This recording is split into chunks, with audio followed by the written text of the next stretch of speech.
If there was a soul drifting somewhere between survival and loss, would you recognize it? If that form made no sound, asked for nothing, just lay there, soaked, trembling, seemingly already let go, would your heart still carry enough sound to hear what all other senses had long ignored? The rain had just ended when Elias Monroe drove through the southern forest of Eastbridge. Water still trickled from the eroded hillsides, carrying the damp scent of rotting leaves, and something else, something that once lived.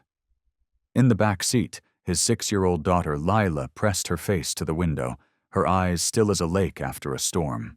No seizures for 3 days now. But Elias knew.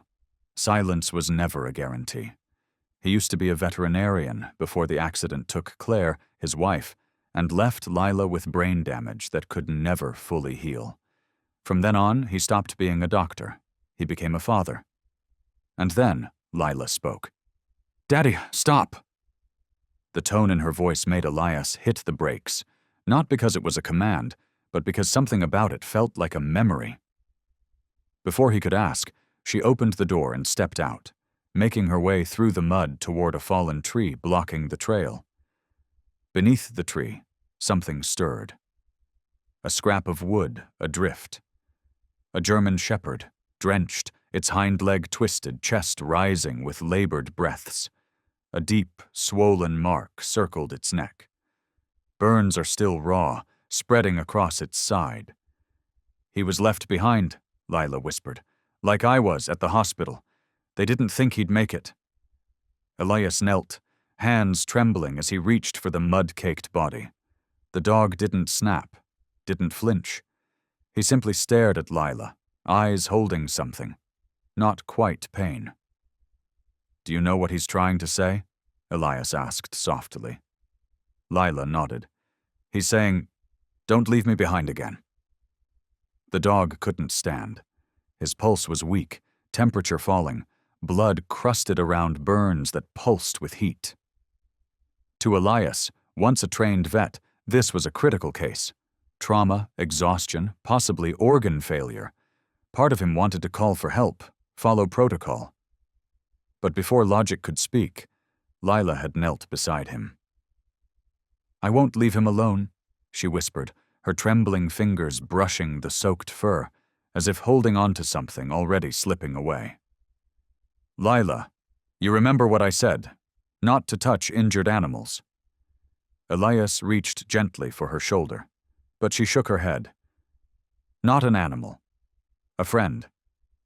Since the accident, Lila spoke little.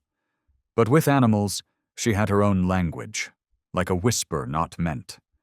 To be answered, yet always heard. "You'll be okay," she murmured, her eyes locked on the dog's fractured gaze.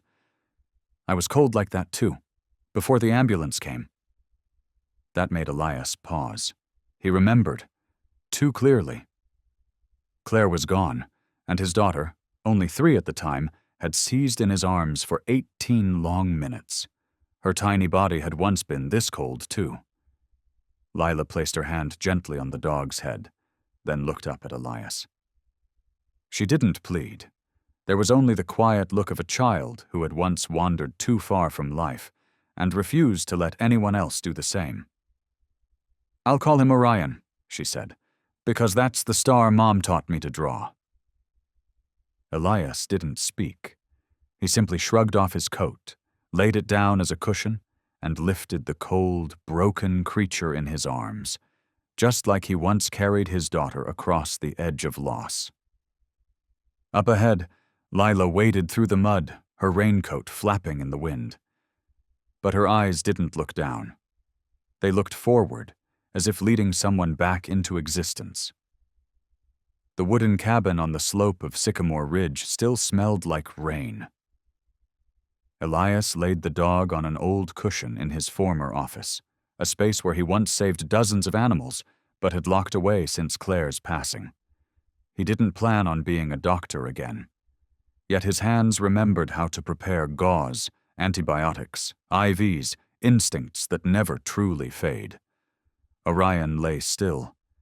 No growl, no bark, just rapid, shallow breaths.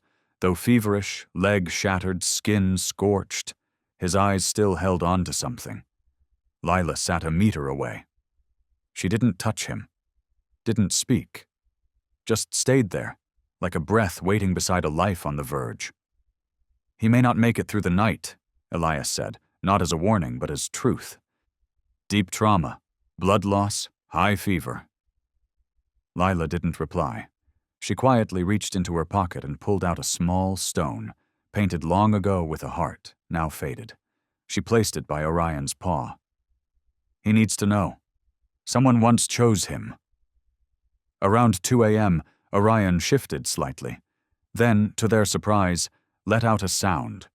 Not a bark, but a breath with intent. He opened his eyes, not toward Elias, but toward Lila. She stepped forward without hesitation, laid her hand upon his head, and in that moment Elias saw something he hadn't dared hope for. Light. Flickering, fragile, but returning to his daughter's eyes. Lila whispered something, and for the first time in nearly 2 years, Elias saw his child smile. A girl once lost from the world, a dog once left behind, and between them, something that needed no words. The next morning, sunlight as thin as parchment filtered through the wooden frame, settling softly over the mattress where Orion lay. Lila sat on a folding chair beside him, legs dangling, one hand holding a tiny spoon, the other resting gently atop the gauze-wrapped form. Orion didn't eat much, but he kept his eyes open. Every time Lila spoke, the dog blinked, a silent signal between two minds that needed no language to understand one another. Elias stood at the kitchen, holding a coffee cup gone cold, unable to look away from the corner of the room. He'd seen veterans by the bedsides of wounded dogs. He'd seen children weep over missing cats.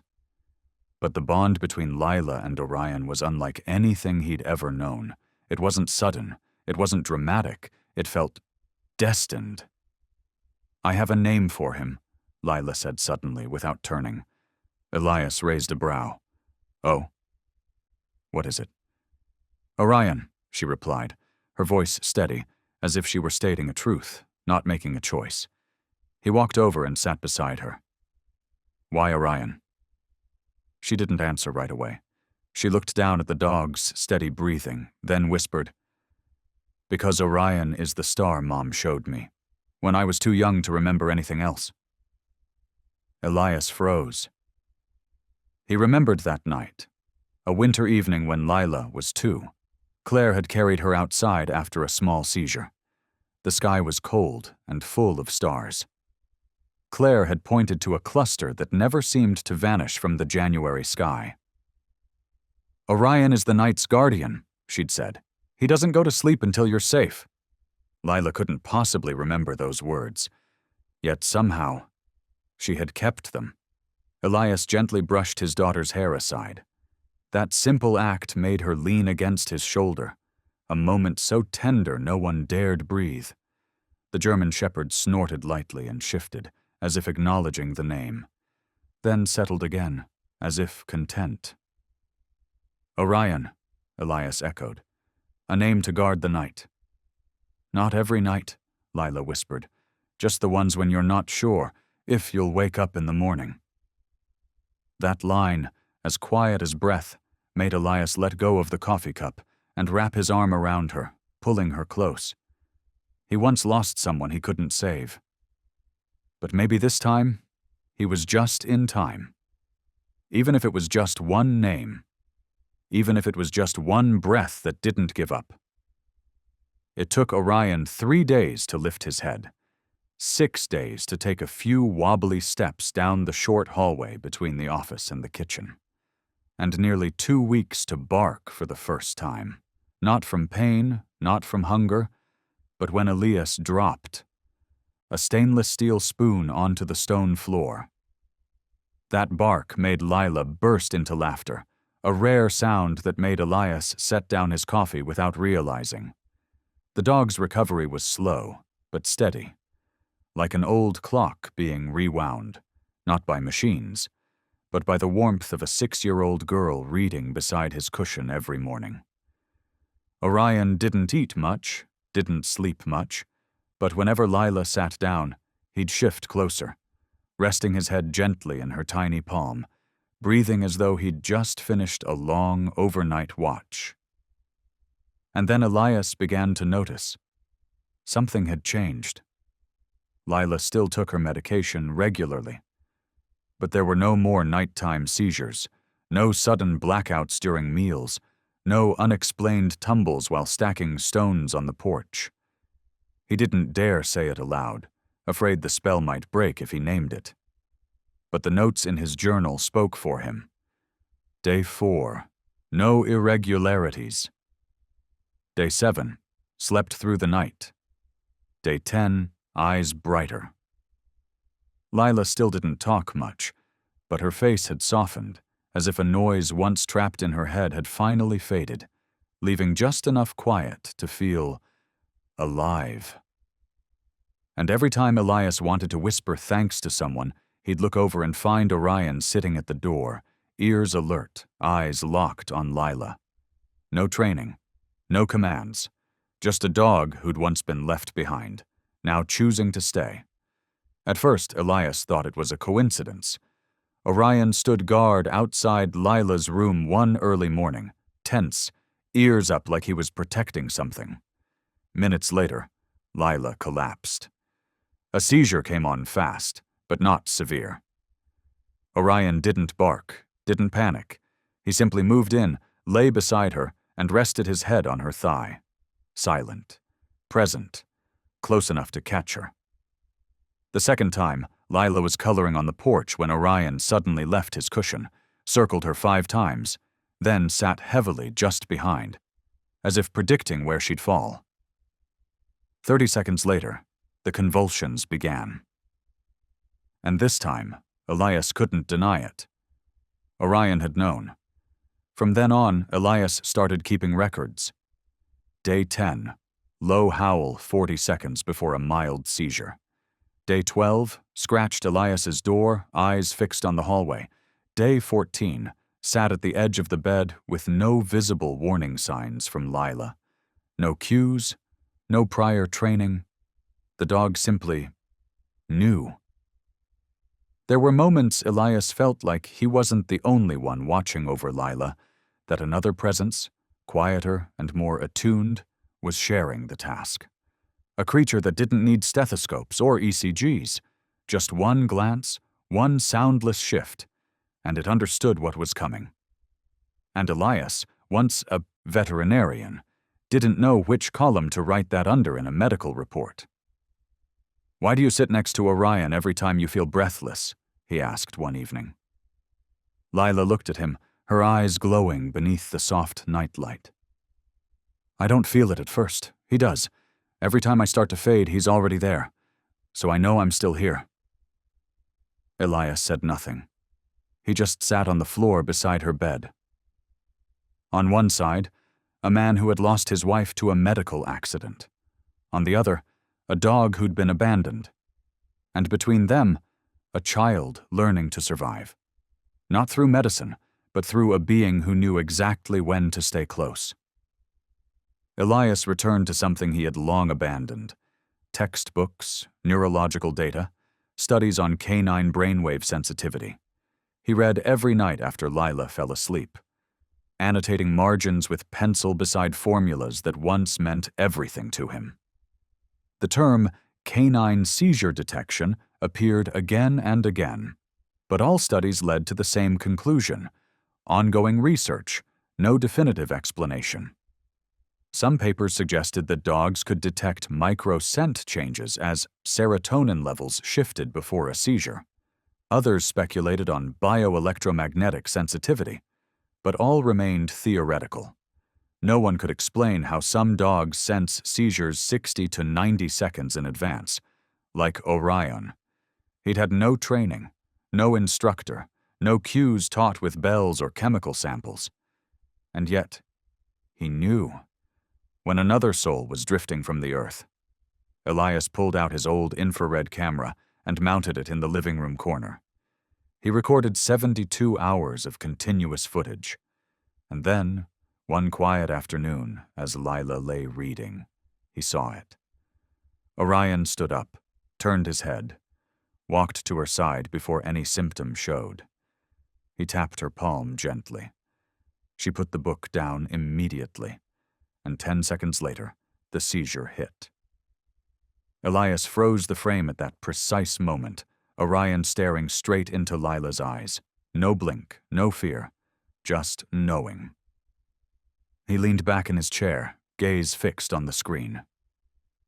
Decades of academic learning had never taught him this. Maybe not everything needed to be proven. Maybe some things only existed when you were quiet enough to witness them. Elias didn't share it with many. He knew the look the medical world gave to things it couldn't explain. They'd nod politely, then underline anecdotal in the report. There was only one person he dared to call. Dr. Evelyn Zhao, pediatric neurologist, 32, once a student of Elias's during his teaching days at the State Veterinary College. She had sharp eyes behind round, glasses, and a habit of never interrupting, even when listening to things no one believed. They met at a cafe near the hospital. Evelyn was still the same, lab coat folded neatly over her chair, a black coffee she never drank past halfway. "I've heard," she said after he shared, "and I don't think you're imagining things."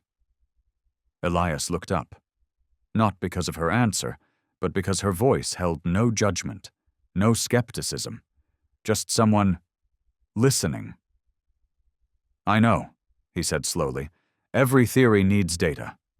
But this time, I just want to believe in what the numbers can't explain." Evelyn nodded.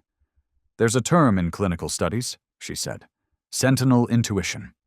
A few beings, human or animal, can sense what machines cannot. The question isn't whether it's real, it's whether we have the courage to log it as data, even if we don't yet know how it works." She paused, then added, "I may not understand, Orion. But if you want to record it, I'll stand with you. You don't need to prove it to me first." Elias didn't respond, but for the first time in years, he left that cafe with something he thought he'd lost for good. Hope. Rain fell gently the night before Lila's 6th birthday. The porch roof clicked with soft, steady taps, like a clock with no hands. Inside the small beige bedroom, a moon-shaped nightlight cast a warm golden hue, painting the shadows of 2 forms against the wall. A child curled under a blanket, and a dog keeping watch along the edge of the bed. Orion was as he always was, eyes half open, ears tilted toward Lila, his body resting on its side, ready to spring up at any moment. Lila lay still for a long time. Then, softly, she spoke. "Orion." The dog didn't move. But Elias, sitting just outside in the hallway with a lukewarm cup of tea, heard something different in her voice. It wasn't like the other times. "Tomorrow I'll be 6, she said, as if sharing a secret. 6 already. People say when you're 6, you're supposed to be stronger. Do not cry when you fall." Orion breathed slowly. His gaze didn't shift from the ceiling, but Elias knew the dog was listening with some part of himself no one could see. "But what if I don't wake up tomorrow? Will you call me back?" The question floated in the rain-soaked silence. Not sad, not desperate, more like a quiet wondering, to see if the soul beside her would dare step into the deepest place in a child who knew, somewhere inside, that she could disappear at any moment. Orion shifted slightly. He didn't bark, didn't howl. He just nudged his nose against her hand. 3 times, slow and deliberate, then rested his head on the pillow beside her, like a bodyguard without a contract. Lila said nothing more. But Elias, still listening from just outside the door, wept. He had saved many lives. But this was the first time he witnessed a creature commit to saving a soul, not with words, but with presence. Just before Lila drifted to sleep, Orion stood. Not because of a noise, not because of a sudden movement. He simply did it, as if it were instinct, or perhaps a silent vow. He moved closer, lowered his head to her cheek, and licked her once, then again, and a third time, slower, gentler, as if sealing something, not to wake her, but to promise that this sleep would not become farewell. After that, Orion didn't return to the cushion in the corner of the room, as usual.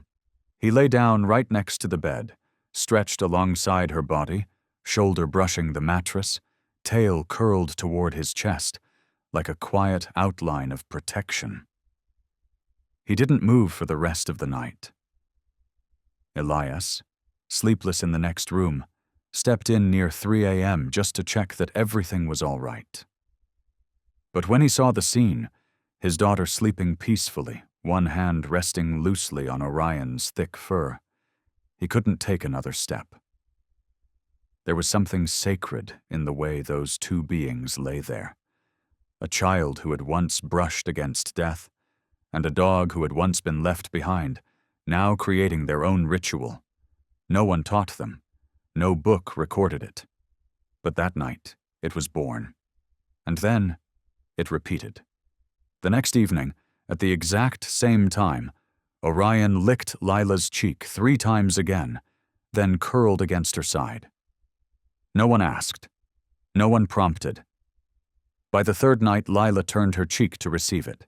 She didn't need an alarm clock, didn't need a bedtime story. She just needed Orion to do his part. "This is how we say goodnight," Lila whispered. And Elias understood. Though he couldn't be part of the ritual, he knew he was witnessing something more precious than any therapy he had ever studied. A bond, not born of the past, but in the future neither of them could afford to lose again. Silas Brennan didn't live in Eastbridge. He lived beyond it, literally. A wooden cabin sat isolated on the edge of the northern pine woods. No house number, no internet connection.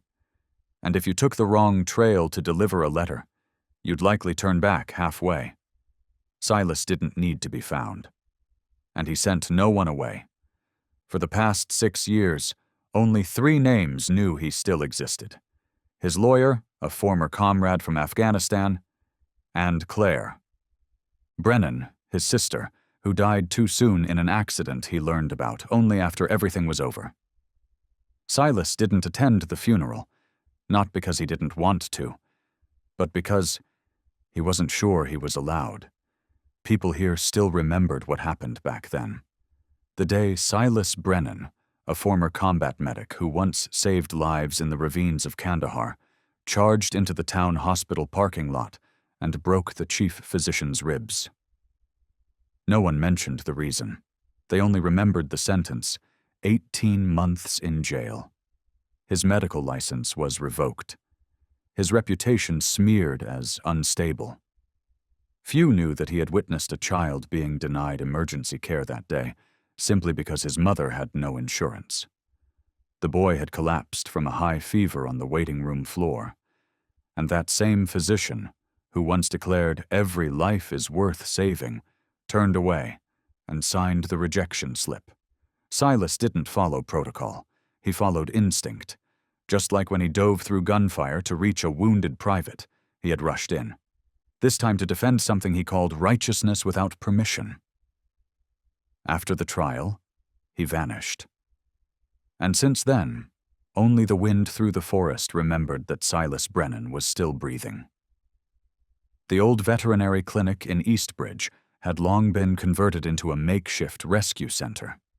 No signage, no white coats, just a few volunteers taking shifts to care for abandoned animals, and a hand-painted wooden sign swaying on the porch. "We don't heal. We stay."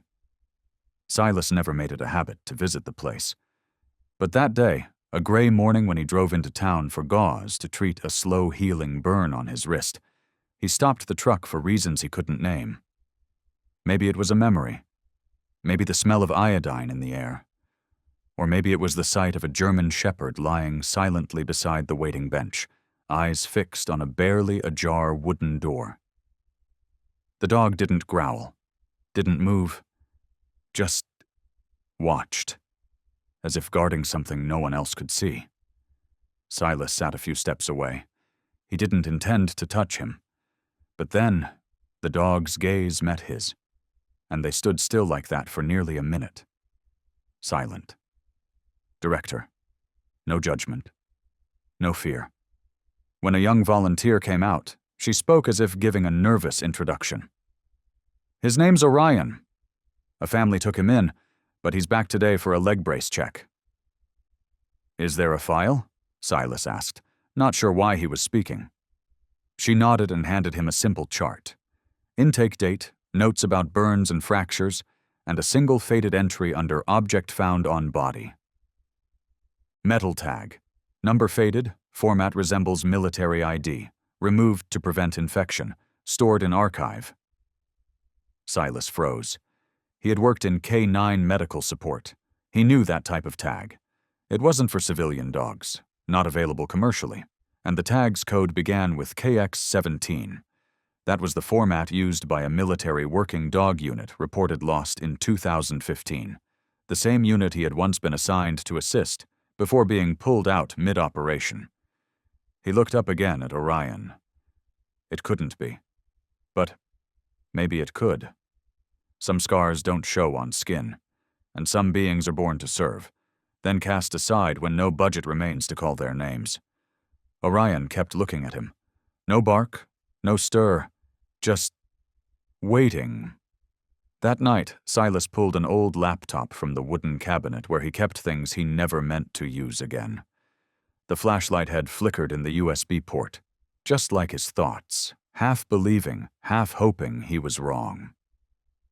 He logged into the Field Medical Division's archive, a long-forgotten clearance no one had bothered to revoke after his license was stripped. In the section titled Canine Support Units, Not Reintegrated, Silas pulled up the 2015 records, the year of a failed deployment along the northern Jordan border. The entire unit was restructured afterward, with no official debrief.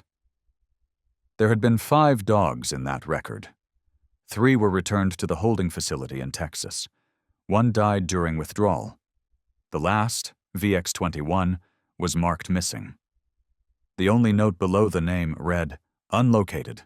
No command response. Presumed KIA during operation. Tracking ceased due to lack of funds." VX-21 was a military code, and Orion was a name chosen by a child for a creature the world had erased with the words, "No longer of use." Silas printed the list, folded it, and slipped it into his coat pocket. His wrist still bore the old scald burn from a botched evac operation. But tonight, the real pain was elsewhere. Because if VX-21 and Orion were one and the same, this wasn't just about a lost dog. It was proof that some beings gave everything in service, only to be left out of the final report. Forgotten. Silas stood before the mirror, staring at a face aged too quickly by choices that couldn't be undone. And for the first time in years, he felt he had to return. Not to clear his name, but to return a name to a night sentinel who had never left his post, even when no one else from the unit came back. That afternoon began like so many others, damp and dim, with the smell of decaying leaves riding the breeze and distant thunder rumbling near the horizon. Elias had always felt uneasy on stormy days, not just because the old roof groaned with every gust of wind, but because of Lila, who, whenever a storm approached, grew quieter than usual. She wasn't afraid of lightning, but something in those heavy clouds seemed to make her eyes more distant, as if her body was hearing a signal the adults couldn't detect. At 3:12 p.m., Lila was drawing by the window. Orion curled at her feet, his head resting on her leg like always. At 3:17, Elias was making tea, and at 3:18... Orion leapt up, No bark, no howl, just sprang to his feet. He scratched lightly at the inside of Lila's arm, then let out a low, urgent whine, a sound that wasn't to be ignored. Elias turned, stepping quickly towards the window, but everything had already moved too fast. Lila collapsed. Her pencil hit the floor, and her small body began to seize, violently, unpredictably, more intensely than ever before. Orion immediately circled behind her, wedging his body to support her head so it wouldn't hit the wooden floor. He didn't move, didn't flinch. He just held his ground like a living shield. "Lila!" Elias rushed over, mind blank, hands fumbling through the nearest drawer for the emergency kit. But something was different this time. Lila didn't respond. No groan, no trembling at the end of the seizure like before. Only silence. Orion remained right there, eyes wide, ears pinned back, every muscle taut as if trying to hear a signal from someplace very far away. But nothing came. No sound, no answer. Just a storm still rolling in. This time not outside, but right in the center of a home that had never feared the rain. Paramedics arrived in just 8 minutes. But 8 minutes, in a house full of memories and a father kneeling on the wooden floor holding his daughter, was too long. Orion never left Lila's side. When the medics brought the stretcher in, he growled softly, not out of aggression, but as if to say, "If you take her, you'd better bring her back." Elias held Orion's collar, whispering something close to prayer. "They're only taking her to save her, son." At the county hospital, white hallways and footsteps became the soundtrack to a kind of waiting no one ever wants to learn. Lila was rushed into emergency care. EEG nodes attached, no light reflex in her eyes, no more seizures. But all readings were empty, like a song that had gone silent at its crescendo. Elias stood motionless outside the observation window, fists clenched inside the pockets of his rain-soaked coat. Orion sat pressed against his. Feet. He didn't bark, didn't cry, but his eyes never left the blurred silhouette of Lila through the glass. A tall physician in a clean white coat stepped out. "Mr. Monroe, I'm the attending doctor tonight. I'm afraid there's no detectable brain activity. The EEG is completely flat." Elias didn't understand immediately, or perhaps he didn't want to.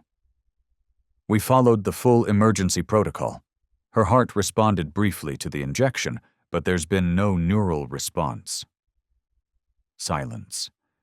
The printout from the EEG machine still lay there, coiled like a wordless indictment. Hours later, a nurse led Elias into a private room and placed a folder in front of him. A document confirming cessation of vital functions. A form offering to forward the case to forensic examination should the family request it. And lastly, a temporary death certificate. They handed him a pen. He held it, though he couldn't remember if his hands were shaking. The name printed in block letters. Lila Claire Monroe. Elias didn't sign. He just stared at those 3 words. The name he and Claire had chosen after learning their daughter would arrive in December, the season of the most fragile lights. And now, that name lay atop a paper confirming that light had gone out. The night inside the hospital stretched longer than any other Elias had ever known. White corridors, fluorescent lights dimmer than their time. The breathing machine pulsed steadily, a biological habit sustained simply because no one yet had the strength to turn it off. Lila lay there, her eyelids still, a tiny arm wrapped in bandage from the emergency injection. Elias sat on a folding chair outside the recovery room, his head in his hands. Around his wrist, he still wore Lila's rubber hairband, the one she used to tie her hair and then wear like a little talisman. Orion didn't sit. He stood for hours at the door to the intensive care unit. At first, just watching. Then began to scratch gently. whimper quietly. And when the clock passed midnight, Orion started barking. Not loudly, not constantly, but just enough that every passerby turned, exchanging glances that asked, "There's a dog in here?" A nurse came over, gesturing for Elias to calm him down. Elias stroked Orion's head, but the dog wouldn't stop. Every 20 to 30 minutes, he'd rise again and bark once. Just once. As if answering a question no one else could hear. "He senses something," Elias whispered to the night nurse. "We understand you're grieving," she replied, gently but distantly. "But sometimes animals don't understand the truth." Elias didn't argue, because he knew the one who didn't understand the truth might be human. Orion didn't stop. From 1 a.m. to 4 a.m., he barked 4 times, each time after circling Elias once, lifting his head to stare through the observation window, then turning back and making that same sound Elias had heard every time Lila had a seizure. A warning. But this time, nothing happened. No tremors, no awakening, just a child lying still, and a dog who refused to accept that stillness as reality. Elias didn't sleep. He simply sat there, one hand resting on Orion's back, feeling each breath as if it were an act of defiance. No one expected the funeral to take place here, not in a church, not at the city cemetery, but in the garden behind the old wooden house at the end of Alder Creek Road, the place where Lila's mother once wrote children's books, and where Elias used to believe was the beginning of all gentle things. Claire loved this garden. Every spring, she'd lay a blanket in the middle of the wild grass, place infant Lila in a woven basket, and read aloud the words she'd written. She called it the first voice a child should hear, one from the heart. Now, in that very place, a white casket rested between 2 ash trees just beginning to bud. Elias hadn't chosen the color. Lila had once said that if she ever died, she wanted everything to be simple. But when asked, Elias had gone quiet. And the funeral director, an old acquaintance from town, had picked white. The color of soft endings, free of blame. Beside the casket stood a wooden table draped in linen, holding a photo of Lila laughing, taken by Elias last fall when Orion had just learned to walk on 3 legs, and Lila jokes, "We should start a circus." In one corner sat a jar of wildflowers gathered from the forest out back, and a painted stone with a heart drawn in acrylic. Elias stood motionless. He didn't cry, didn't tremble, but couldn't feel where his hands ended and the earth began, where wind touched skin or voices met ears. The rows of folding chairs lining the path were nearly full. More people came than he'd expected. Some were strangers. Some had shaken his hand after Claire's death, and then disappeared forever. But they came. And Elias, though no longer believing in ritual, nodded, quietly grateful. Orion wasn't there, not because he wasn't allowed, but because Elias wasn't sure he could bear it. The dog had stayed in the hospital room when the funeral car pulled away.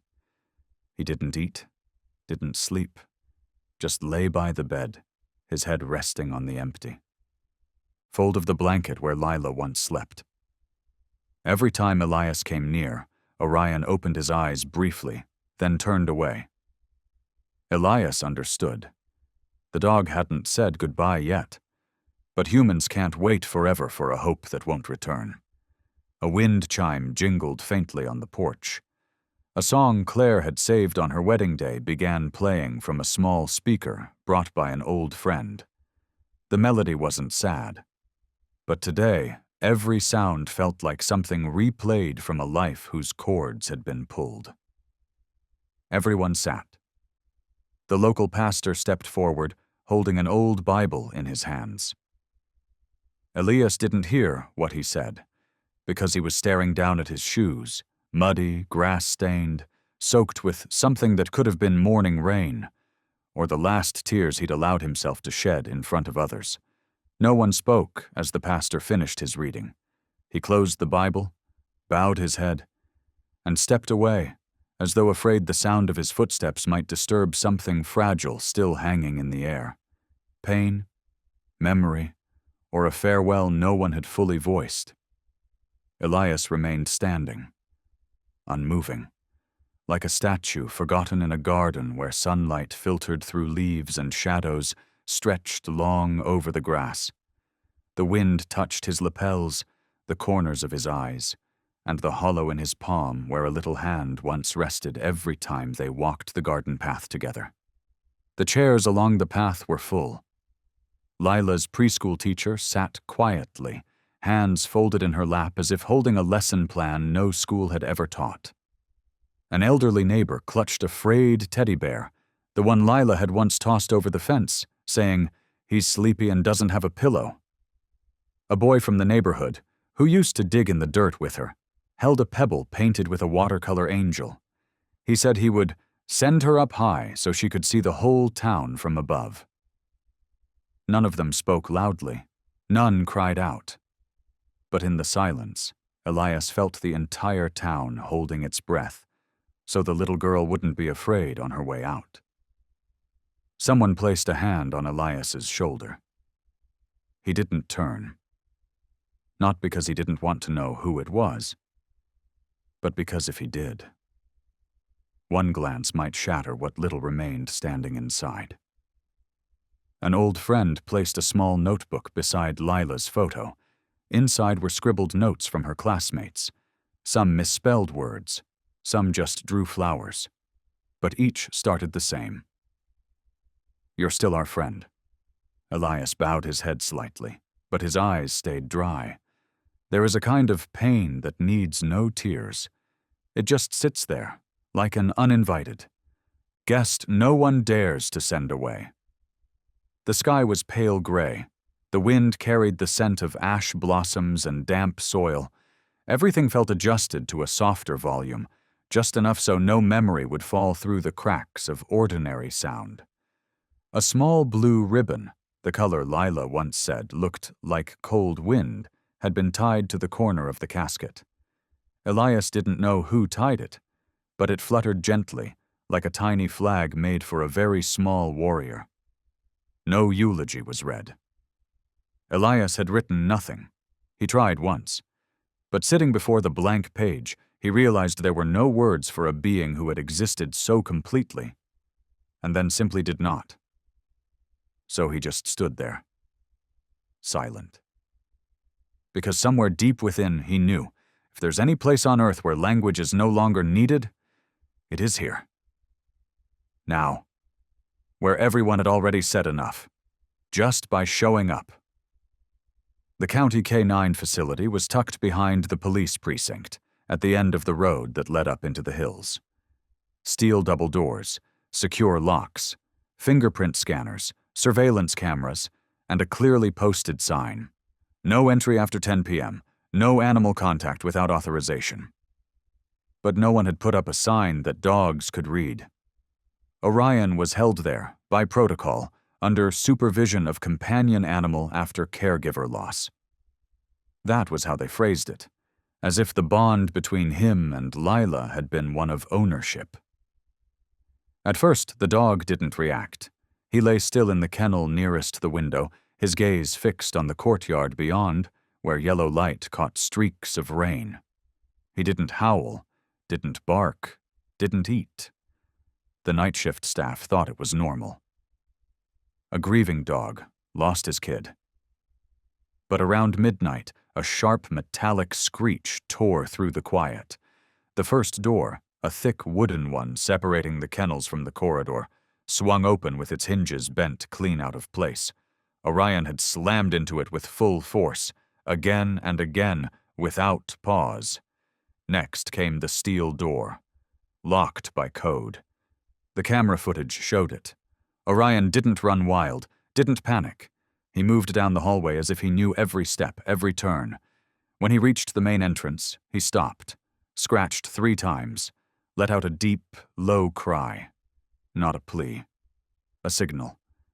No one answered. So he jumped. Straight at the lock, then again, and again. By the fourth strike, the door dented. The hinge gave way, and the door burst open as though what had held it back wasn't steel at all, but the last restraint of a soul running out of patience. The K9 unit went on alert immediately, but by the time they arrived, Orion was gone. All that remained was a smear of blood on the doorframe, a leash snapped clean where the tension had peaked, and a still broken night, now stirred, because one guardian had returned to his post, regardless of any human rule. Officer Nate Ellison was on duty that night. He wasn't a stranger to Orion. One of the few officers who had worked in the K9 Assisted Pediatric Therapy program, Nate knew Lila, and the way that dog had never once taken his eyes off her. So when the alarm rang out, he was the first to reach the kennels. And when he saw Orion charging toward the exit, Nate stepped in. Not with force, just one firm command. Stay.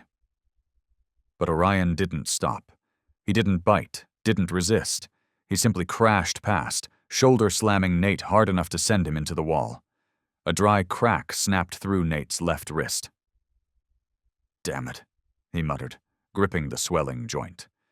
But instead of radioing for backup, he watched Orion disappear into the dark, running with the pace of something that didn't know exhaustion.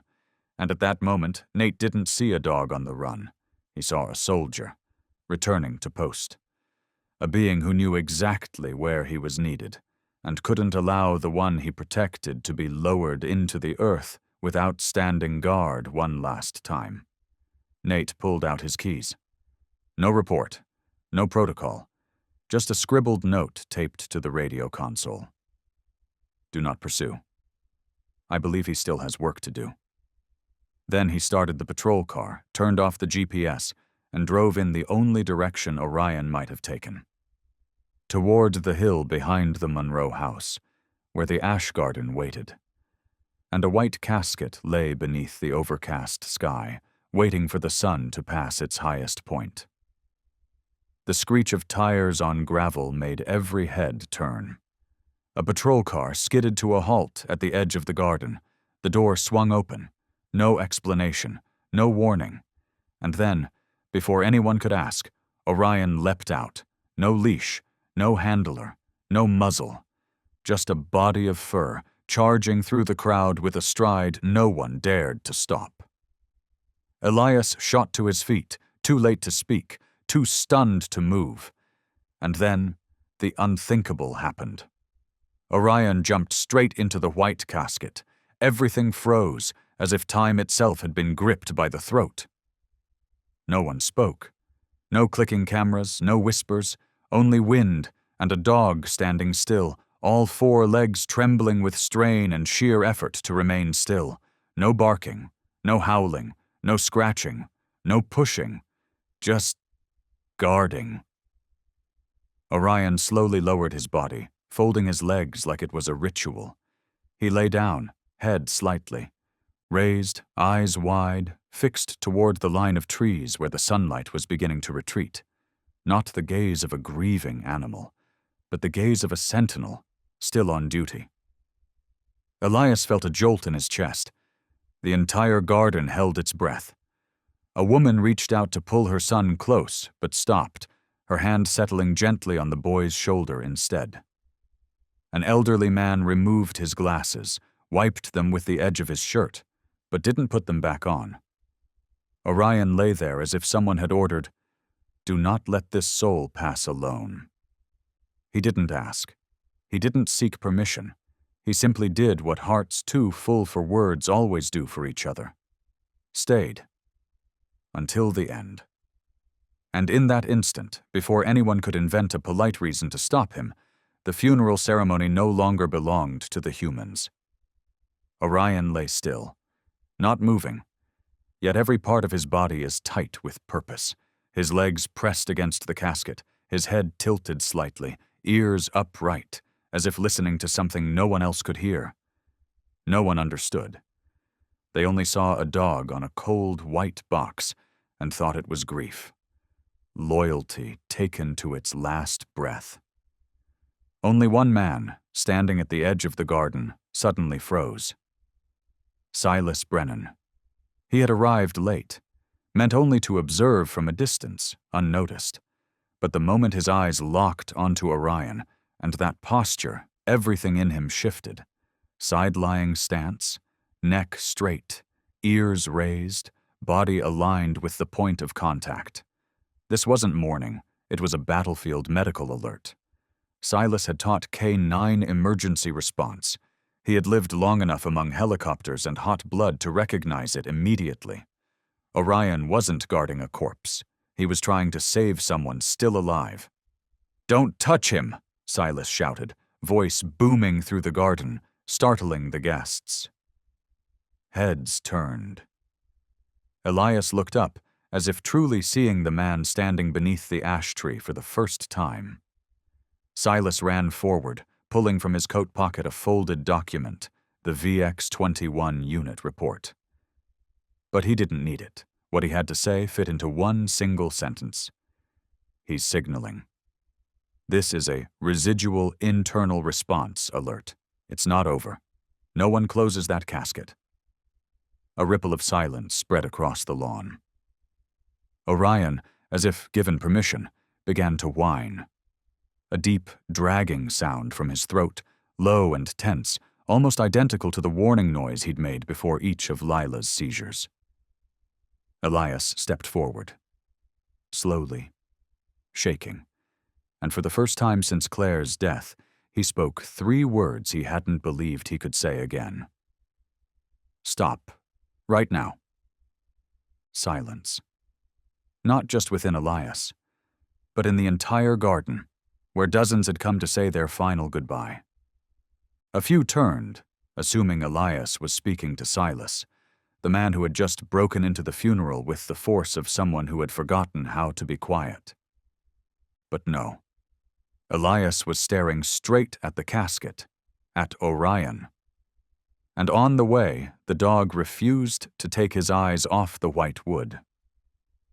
Orion was whining now, constantly, not howling, not barking, but the low sound vibrated like every nerve in his body was trying to reach someone still standing on the thin line between staying and leaving. A woman whispered, "What is this?" A man shook his head. "It can't be." Then the murders began. He's lost control. This is the girl's funeral. You can't dishonor the dead like this. A dog doesn't get to decide death. Elias heard all of it, like a drizzle soaking through the fabric of mourning and into the skin. But he didn't move, because the only sound he truly heard was Orion's low whine and the feeling in his chest. The same one he'd felt 18 minutes the day he held Lila in his arms after Claire died. A feeling that said, "She hasn't gone yet." He stepped forward. The pastor hesitated, gripping his Bible, voice tightening. "Mr. Monroe, we're all grieving. Please don't let confusion become trauma for those still here." Elias nodded. "Yes, we are grieving. But if I stand here knowing there is a 1 in 1,000 chance my daughter is still alive and I stay silent, then I'm no longer her father. I'm just someone pretending to bury her on time." No one responded. Only Silas, still unmoving like a living monument in the garden, spoke slowly. "That dog is a soldier. He served in combat zones.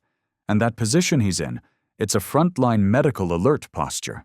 It does not happen without a signal." The pastor lowered his head. He neither nodded nor objected. Elias turned to the funeral director, a man in his 50s, hand still resting on the casket latch, stunned. "You're a father," Elias said, not loud, but clear. "If your son were in there and the creature your son trusted most didn't accept what was happening, could you keep it shut?" No one answered. And in that exact moment, as Elias reached out and touched the bronze latch, the wood cold beneath his trembling fingers, Orion let out a cry, not in pain, not in anger, but I like permission, as if that sound meant, now, open it. Elias turned the latch, lifted the lid, and the whole garden stopped breathing. The casket creaked open slowly, the hinges groaning through an air thick as winter drapery. A few people flinched. Some turned away. One covered a child's eyes. Another grabbed a hand, not from cold, but from a fear colder than anything wind could carry. "What are you doing, Elias?" A gray-haired woman rose from the front row, voice trembling. "She's been pronounced dead. This is a funeral." "No one has the right to do this," an older man shouted. "This isn't a place for delusion. That's your daughter's body, Elias." "It's not a body," Elias replied, voice hoarse but steady. "It's my daughter." A ripple passed through the crowd. The young pastor rushed forward, an alarm on his face. "Mr. Monroe, please, be calm. We understand your grief, but this could harm people further." "Harm?" Elias turned, eyes red but dry. "Harm is signing a piece of paper because someone tells you your daughter's heart stopped, without hearing her voice first. You call that closure. I call it an unanswered question." Orion had now climbed onto the edge of the casket, sitting upright like a living statue. Ears sharp, eyes locked on the silent face of the girl, still unmoving, but not as cold as death usually is. "What are we doing?" a young woman whispered through tears. "We came to say goodbye. And now we're witnessing what?" Another voice, older, rough and sharp, cut through.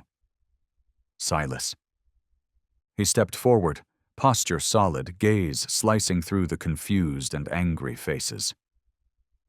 "Has anyone here served on a battlefield?" he asked, voice low but heavy as stone. "Has anyone watched a K9 alert while machines said there was nothing left? I have, and the person that dog warned about lived." A man near the garden gate, wearing a veteran's jacket, nodded slowly. "I've seen it too," he said. "Once. We almost buried a brother. If it hadn't been for that dog." No one added to it. Orion sat perfectly still, body taut, eyes blazing into Lila, as if 1 second of looking away would mean losing something forever. A woman in black stepped forward, her eyes ringed and sunken, her voice cracked. "I lost a child once. You know how it feels to hope when it's false? It kills you twice, Elias." "I know," Elias whispered. "But if I bury my daughter while she's still alive, that's not pain. That's a sin I'll never wash away." That line tore through the air like a blade. A man began to cry. A woman held her husband's hand, silently shaking her head. "What if she still dies?" someone asked. "What if this only prolongs suffering?" Elias turned, his face no longer defiant, just weary, and still holding on. "Then, at least I'll have stayed by her until the end. Not the first one to give up." And then, as if in response, Orion let out a small whine. This time no one questioned it. Silas stepped closer. "He's hearing something we can't," he said softly. "And I believe we need to do the one thing no one has dared. Wait." A little girl, one of Lila's classmates, stepped forward with a broken-colored pencil in hand. Quietly, she placed it on the white cloth covering Lila's chest. Her small hand trembled, but her eyes didn't blink. "This was hers," she whispered. "I think—" She didn't finish her drawing. The silence was no longer hesitation. It had become something else, like the hush that falls when the noise of life fades just enough to let something fragile and real be heard. Elias looked down at his daughter's hand. Then a single finger moved. So slight, so slow, but it moved. Orion whined again, louder this time. A woman gasped, A man dropped into his chair, eyes wide, because the impossible had just happened when there were no words left to say. Silas stepped forward, pressed 2 fingers to Lila's wrist. He closed his eyes, counting. Not with just his training, but with his whole heart. When he opened them, he nodded once. Pulse is weak, but it's there. Elias dropped to his knees, grasped his daughter's hand. Lila, I'm here. No answer, but her small fingers squeezed back, not strong, but strong enough to shatter doubt, reason, and every definition of what it means to let go. A nurse nearby began to cry. The man who had shouted earlier covered his face with both hands. Elias didn't look at anyone. He only lowered his head to his daughter's hand and whispered through trembling breath, "You heard me. I know. You heard me." And to seal it all, Orion howled, one long rising call that filled the garden, echoing like it was summoning a soul back to where it belonged. No one said a word, because sometimes life doesn't need to be proven. It only needs to be waited for. Elias remained kneeling beside the casket, his hand wrapped tightly around a hand that was still warm, still soft, still responding. At that moment, time stopped, or if it moved at all, it was rewinding something that had already been signed. Silas was the first to rise. He pulled out his phone, calling the county emergency center. His voice had no more fury in it, only the calm cadence of a battlefield medic. Resuscitation in progress. Female, age 6, showing signs of life after being declared deceased. Location, 143 Alder Creek Road, requesting medevac, urgent. People began to move, not out of shock, but instinct, clearing a path, finding a landing spot, gathering supplies. No one gave orders. Everyone simply acted, not from duty, but from something deeper, a need to redeem. Orion had jumped inside the casket now. No one dared stop him. He curled at Lila's feet, head resting gently across her chest. Not weighing her down, not interfering. Just enough to connect. His eyes half closed, no longer sharp with tension. This was the gaze of someone who had completed his mission and was ready to guard it again. Elias saw it and said nothing. He didn't call him down. He didn't step forward. He only nodded, as if to say that if Lila had wandered far, Orion had been the only one brave enough to follow her to the edge and call her home. A gust whistled through the distant trees. The chop of helicopter blades grew louder overhead, folding into the wind and the unsteady breath of people who thought they had said goodbye. The helicopter descended into the clearing not 30 meters from the garden. Its rotors sent linens flying, scattered funeral cards, and toppled chairs, as if the old ceremony itself had bowed out, making way for the return of life. The doctor was the first to step out, a slim woman moving with purpose. She walked straight to Elias. "The patient?" she asked. Elias pointed to the casket. His voice cracked, but was firm. "My daughter." The doctor looked in, a pale girl but with a pulse, slight twitches in her fingertips, and beside her, a German shepherd lying still, his head resting gently across her ribs, eyes unblinking. The nurse stepped forward, but the doctor held up her hand. She knelt beside the dog. "We're taking her now. You can stay or come, but don't leave her." Orion blinked once, then rose. Slowly, carefully, like a ceremonial passing of the watch. Lila was lifted onto the soft stretcher, IV lines secured, heart monitor placed. The heart still beats, slow, but there. And no one dared call it an illusion now. Elias climbed aboard the helicopter. But before the doors closed, he looked back. Orion stood beneath the ash trees, watching. He didn't bark. He didn't whine. He simply stood, still as the forest, witnessing the return of a soul to the world. The rotors lifted. The helicopter rose, carrying dust, petals, and the eyes of everyone in town. They didn't walk away, not to wait for more, but to remember that once, in this place, a dog called a child back from the edge of death. And right there, at the place where the casket had once closed, Orion walked in. No one stopped him.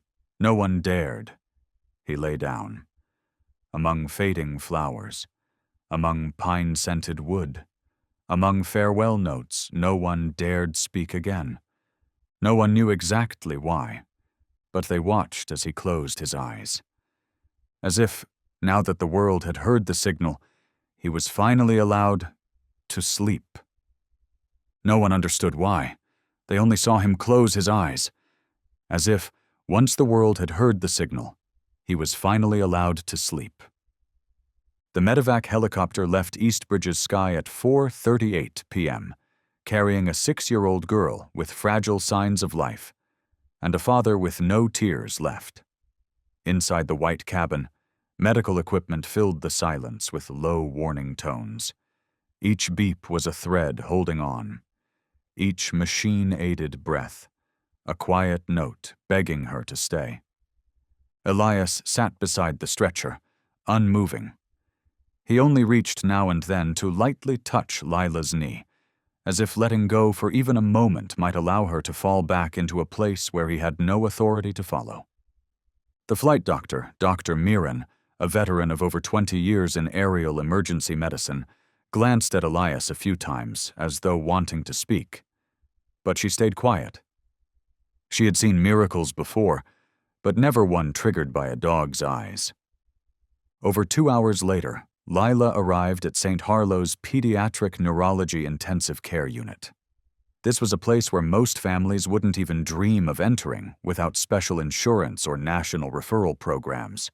But this time, due to the exceptional circumstances, regional medical appeals, and the emergency protocol itself, the hospital granted an emergency override admission.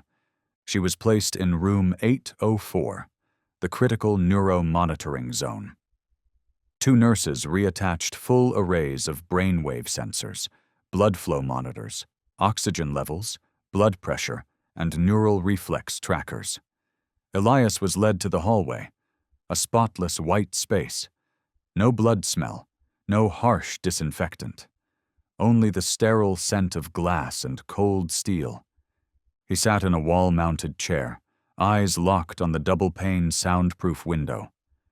Lila lay inside, small and still beneath a halo of glowing instruments. Footsteps. Doctor. Ariane Shu, the lead neurologist, approached. An Asian woman in her early 40s, thin and reserved, with the dry edge of someone who moved daily along the border of life and death. She held the file. Her eyes were not cold, but unflinching. "Mr. Monroe," she began, taking the seat across from him, "we've reviewed all pre-hospital data. Lila's case is extremely complex. She was declared clinically dead based on flat EEG, no reflexes, and a complete neurological shutdown for over 20 minutes. The return of physical response is unusual." Elias said nothing. "The latest EEG shows extremely faint activity, but present. Some slow response to light. However, we cannot yet confirm the depth of conscious recovery." "Prognosis?" Elias asked, his voice emerging like a sound from deep bone. Dr. Shu hesitated, then delivered it in the way only those who've known pain could. "Severe. Potential for long-term vegetative state. Possibility of awakening with permanent damage, or possibly no further progress." "But," Elias looked through the glass, "it has begun." "Yes," she nodded, "and we will follow it to the end." Silence returned. Only the small overhead lamp in Lila's room remained on, a circular bulb casting soft yellow light, switched on at dusk by nurses to simulate natural sunset for patients in deep coma. From a distance, it didn't look like hospital equipment. It looked like a single candle, as if someone had lit it, so that if any soul were searching for its way back, it might find the light. Elias leaned his head against the wall, eyes closed, hand resting on his knee as if Orion still lay somewhere at his feet, guarding each breath. And deep down, he believed that light was still seen, whether from very far or very near, not warm enough yet to open her eyes, but enough not to leave. Still there, a single light in a white room, waiting. The next morning, the first clinical conference was held on the 6th floor, where neurologists, intensivists, and psychological care specialists gathered to review exceptional cases. Lila Monroe's name was at the top of the list. Red underline. Unexpected resuscitation. Positive weak EEG. Dr. Ariane Shu chaired the session. She sat at the center of the table, hands on the file printed in triplicate, eyes focused nowhere, but her presence froze the entire room. The first to speak was Dr. Quentin, a veteran in acute brain trauma. With all due respect to the preliminary neurological activity, I still believe this case should not proceed with full intervention. EEG is weak, light reflex sluggish, no voluntary movement, no pain response. I'm not advocating abandonment. I'm suggesting palliative focus. Palliative care, a young resident repeated, voice trembling, as in the end-of-line approach? As in not imposing unrealistic hope on a patient with no prospect of regaining full consciousness, Quentin replied. He didn't sound cruel, but the clinical chill in his tone thinned the air in the room. A hand rose. Dr. Linden, young, from neurocritical care. His face still bore the disbelief from witnessing Lila's arrival. But we're looking at a child whose heart had stopped and came back. EEG isn't flat. There are motor reflexes. She reacted to the sound. I can't call that hopeless. That's not hope, Quentin said. That's spontaneous peripheral signal drift, biologic fringe activity, and if we sustain it with machines, we're adding pain not to the patient, but to her family. Do you have a daughter, Doctor? Quentin? Linden asked. Quiet. Clear. The room froze. The real question, Dr. Shu intervened, is the boundary between persistence and cruelty. This isn't about left or right. It's about the ethics of continuing or stopping. An older doctor sighed. I once witnessed a child awaken after 10 days of diagnosed vegetative state. No one believed, but the parents said, as long as she breathes, we'll read to her each night. And on day 11, she moved her toe. Lila moved her hand, Linden said, and reacted to her father's voice. We can't build a protocol on miracles, Quentin said. Perhaps not, Shu murmured, but we also can't throw away a chance just because it doesn't fit the chart. Outside the meeting, Elias remained seated exactly where he'd been the night before. He didn't know what was being said inside. But instinct, the same instinct that had made him open a coffin, told him his daughter's life was once again being negotiated on paper. He stood, walked to the head nurse's station. I'd like permission to read to my daughter each night, he said calmly, like a whisper smoothed over a stone. The nurse blinked. We're not certain she can hear. That's fine, Elias said, as long as I'm allowed to speak. Later, in the white room, under the same round lamp still glowing since dusk, Elias opened the folded picture book he used to read before Lila's seizures. The story goes, a little fox got lost from its den, he whispered. It wandered through snow, through forest, through black night, and each time it stopped, it heard footsteps beside it, not wind nor wolves, but a dog walking with it. He paused. Lila didn't move, but the light still glowed. His voice still spoke, and miracles didn't always show themselves immediately. Sometimes they only needed to be repeated, steadily, like a promise, like a breath, waiting. Orion was brought to the Special Care Wing's entry on a soft lead leash after 3 days waiting quietly outside the hospital corridor. Elias walked beside him. Neither led the other. They simply moved together. Through the glass of room 804, Lila still lay, unmoving, surrounded by tubes, sensors, and flickering green monitors. The pale gold light still shone. Not warm, not cold, but the only thing in the room that didn't beep, didn't blink. The only thing that waited. The charge nurse, a woman in her 50s with thick glasses and a firm voice, leaned down to unclip the leash. He's allowed inside, but no climbing on the bed, no touching equipment, and 30 minutes max. Elias nodded, said nothing. Orion didn't wait. He stepped through the automatic door, moved straight to Lila's bedside, and sat. No barking, no tail wag, no licking. Just watched. Watched like he had been here before, in some other place like this, where small arms no longer held and voices stopped mid-sentence, where people usually arrived once but never returned. This time Elias didn't follow. He stood at the door, and others, nurses, interns, the shift doctor, stood too, like they were all witnessing a ritual no one had been taught. About 10 minutes passed. The monitors didn't show any notable change. Then, suddenly, Orion let out a short, low growl. Not loud, not urgent, but to Elias it sliced through his spine, because he had heard it once before, when Orion stood atop his daughter's casket. "What's happening?" Elias asked, not to anyone in particular. A nurse rushed to the monitor, checked stats. "Stable," she murmured. "Heart rate 83. BP 94/60. O2 at 97.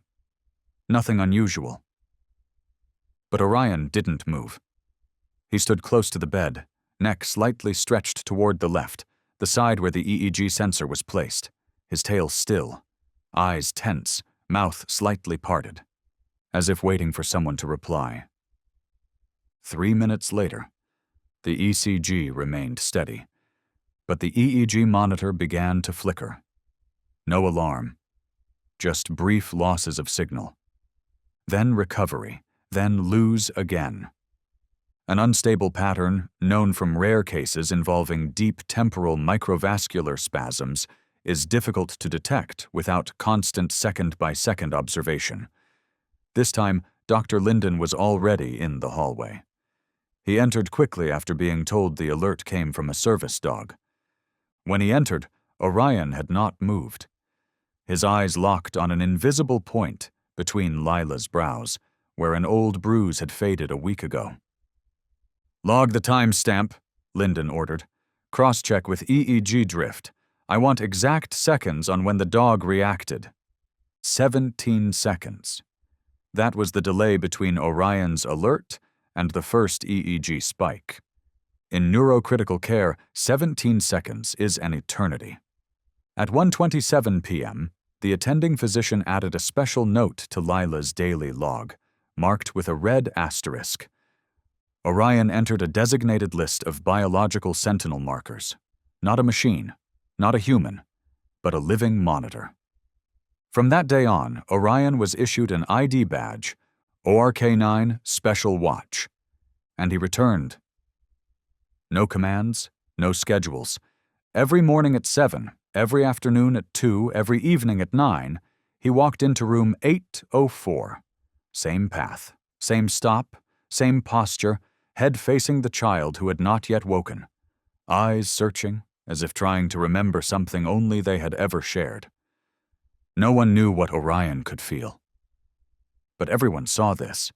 Orion knew when Lila changed, and no machine could register that. One night, when the hospital dimmed the halls for quiet hours, Elias sat alone by the glass. Orion had been in the room for over 40 minutes, well past the allowed limit. No one said anything, because at minute 38 he raised his head and growled again, but this time it was softer, like breath. And then Lila's finger twitched, lightly. Once. Not enough to call it awakening, but enough for the monitor to record non-reflexive motor movement. Enough for Elias, after all the waiting, to whisper, barely audible, "You heard me, didn't you?" Orion didn't reply.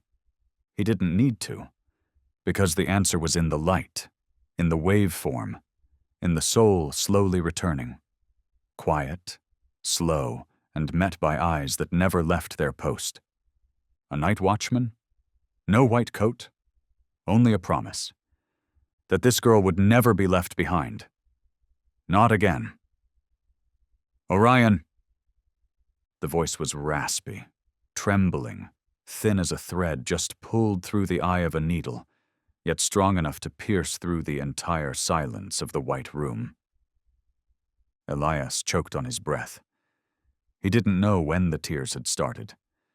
He only knew that the hand gripping the edge of the bed had gone completely numb. On the EEG screen, a new wave rose, uneven, faint, but undeniably intentional. This was no longer a biological reflex, it was a signal.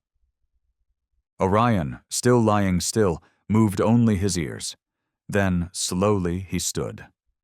Each step is deliberate, as if part of a ritual. No jumping, no barking, no wagging. He simply stepped closer, lowered his head, and gently placed his muzzle on the back of Lila's hand. And Lila, with a movement so slow it defied belief, shifted her finger, brushing lightly against the warm fur. A touch, unsteady, weak, but real. "Oh my God," the head nurse whispered. She stood frozen behind the glass, the patient chart still untouched in her hands. Elias turned, barely able to speak. "Get Dr. Shu and Linden, right now." Within 2 minutes, all three arrived, 2 doctors and a senior neurotechnician. No one asked questions. No one demanded explanations. Every eye fixed on the 6-year-old girl who, just a week ago, had been declared dead. "Lila," Dr. Linden said gently, leaning in with a pen light. "Can you hear me?" She blinked once, this time clearly. A reaction. Toward the light. No seizure. Dr. Chu gave the slightest nod, her gaze never leaving the child. "She's passed out of a deep coma. The chance of regaining active consciousness is very high." Elias let out a noise, something between a gasp and a laugh. "Hi? You mean she'll wake up? We need to monitor, but from now on, we no longer say if," she said. "We say when." Lila blinked again. Orion had not moved. He stood by her side, eyes locked on her face as if cataloging every sign, every flicker, every thread of memory being rewoven. "Orion," Lila said again. This time, clearer.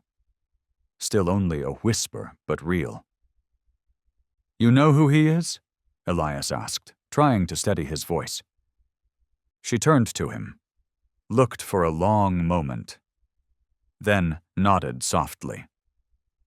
"When I was sleeping, I heard him. He didn't make a sound, but I knew he was there." Orion lay down at last, slowly, as if what he needed was now complete. Not with joy, not with relief, but something deeper, the quiet confirmation of a vow kept, a promise fulfilled, even if no one had ever heard it spoken. Outside, snow still fell. White light glimmered across the frosted glass, settling on the sill like the dust of time. Inside, the machines still hummed, but the rhythm had changed. A pulse. Steady. alive. Elias sat beside the bed, took his daughter's hand in his. The other hand rested gently on Orion's back. "Thank you," he whispered. "Not for saving Lila, but for not letting any of us, even me, believe she was already gone." Orion gave no reply. He didn't need to, because today, beneath the season's first snowfall and the faint warmth of the white room, a heart had opened its eyes. And for the first time, after breathing only through machines and surviving only on the hopes of others, Lila spoke a name. Not to call for help, not to resist, but to return, fully, once more, with Orion, and with her own heart. News that Lila Monroe had opened her eyes spread faster than any official medical bulletin ever released across the Northeast. But no one spoke of it as a recovery case. They called it a testimony of life, of patience, of something all the machines, from electrodes to charts, had once overlooked. Instinct. 3 days later, a line of people formed outside St. Harlow Hospital. No one asked to visit. They came to leave notes, flowers, or simply a small piece of paper with a childlike scrawl. "You're the reason I didn't give up," or "Thank you for coming back." Lila was still weak. Doctors only allowed a few minutes of conversation each day. But she smiled, a faint smile, her cheeks still pale from lack of blood, but no longer empty of light. And every time she smiled, she looked toward Orion first, as if this joy was a gift she had to share, with the one who never left her side in the long sleep. At the same time, hundreds of kilometers away, a federal ethics panel was convened. The emergency session didn't name the patient. It listed only the case code, EEEG-null, false death declaration. Emergency overturn. At the center of the review stood Dr. Lowell, head of emergency response at Riverfield Hospital, the one who had signed Lila's death certificate without a second clinical confirmation. "I followed protocol," he said. His voice wasn't angry. I was confused. "I followed every step. No vital signs. Flat EEG. No reflexes. That fits the academic definition of death." One council member, eyes fixed on the provisional analysis, asked, "Did you take into account the behavior of the dog at the time?" Dr. Lowell hesitated. "I'll ask again. At that time, did the dog display any signs of alertness?" "Yes," he admitted with a slow nod. "And you dismissed it as emotional behavior with no medical value?" "Yes, there is no credible literature that defines a dog as a biological indicator." The answer was not technically wrong, but it left the room in a different kind of silence. Not the kind born from respect, but from the recognition that some things humans overlook not because they don't see them, but because they lack the humility to believe. An internal investigation expanded, not just into Dr. Lowell's judgment, but into the entire regional presumed death procedure used in emergency response units. At the same time, a petition of nearly 40,000 signatures surfaced across medical networks, calling for a redefinition of non-instrumental resuscitation and an expansion of early detection criteria to include medically supported service animals. Back in East Bridge, the town once thought to be remembered only for a tragic funeral, something shifted, not through banners, not through speeches, but in small, steady acts, the way snow falls on a quiet night. A cafe framed a photo of Orion at the entrance, with a sign beneath it. Night Watch doesn't need a name. The local bookstore reprinted Lila's favorite picture book with a new dedication, for those who know how to wait. Her old preschool, where children once wrote goodbye letters, rehung the colorful paper flags Lila had strung up on her last day before the greatest seizure of her life. As for Elias, he didn't speak much. He didn't need to, because now, every time he stepped out of the hospital, he met the eyes of people who had once turned away, who once shook their heads, who told him not to cling to miracles. Now they didn't apologize. They didn't have to. They simply placed a hand over their heart and bowed their heads. A silent confession that sometimes miracles don't come to fix what's wrong. They come to remind us that one unwavering heart can change an entire system. 6 weeks after Lila opened her eyes, a special document arrived for Elias Monroe. It was not from the hospital, nor from the mayor's office. It came from the federal court of the region. The message was only 3 pages long, but attached was a re-examination file nearly 300 pages thick, marked with red ink. Urgent Special Review. At the bottom of the first page, one line was printed in bold.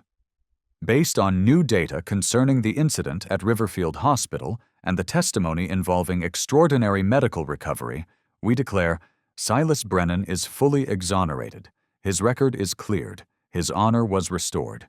He is no longer under supervision. Alongside it was an invitation.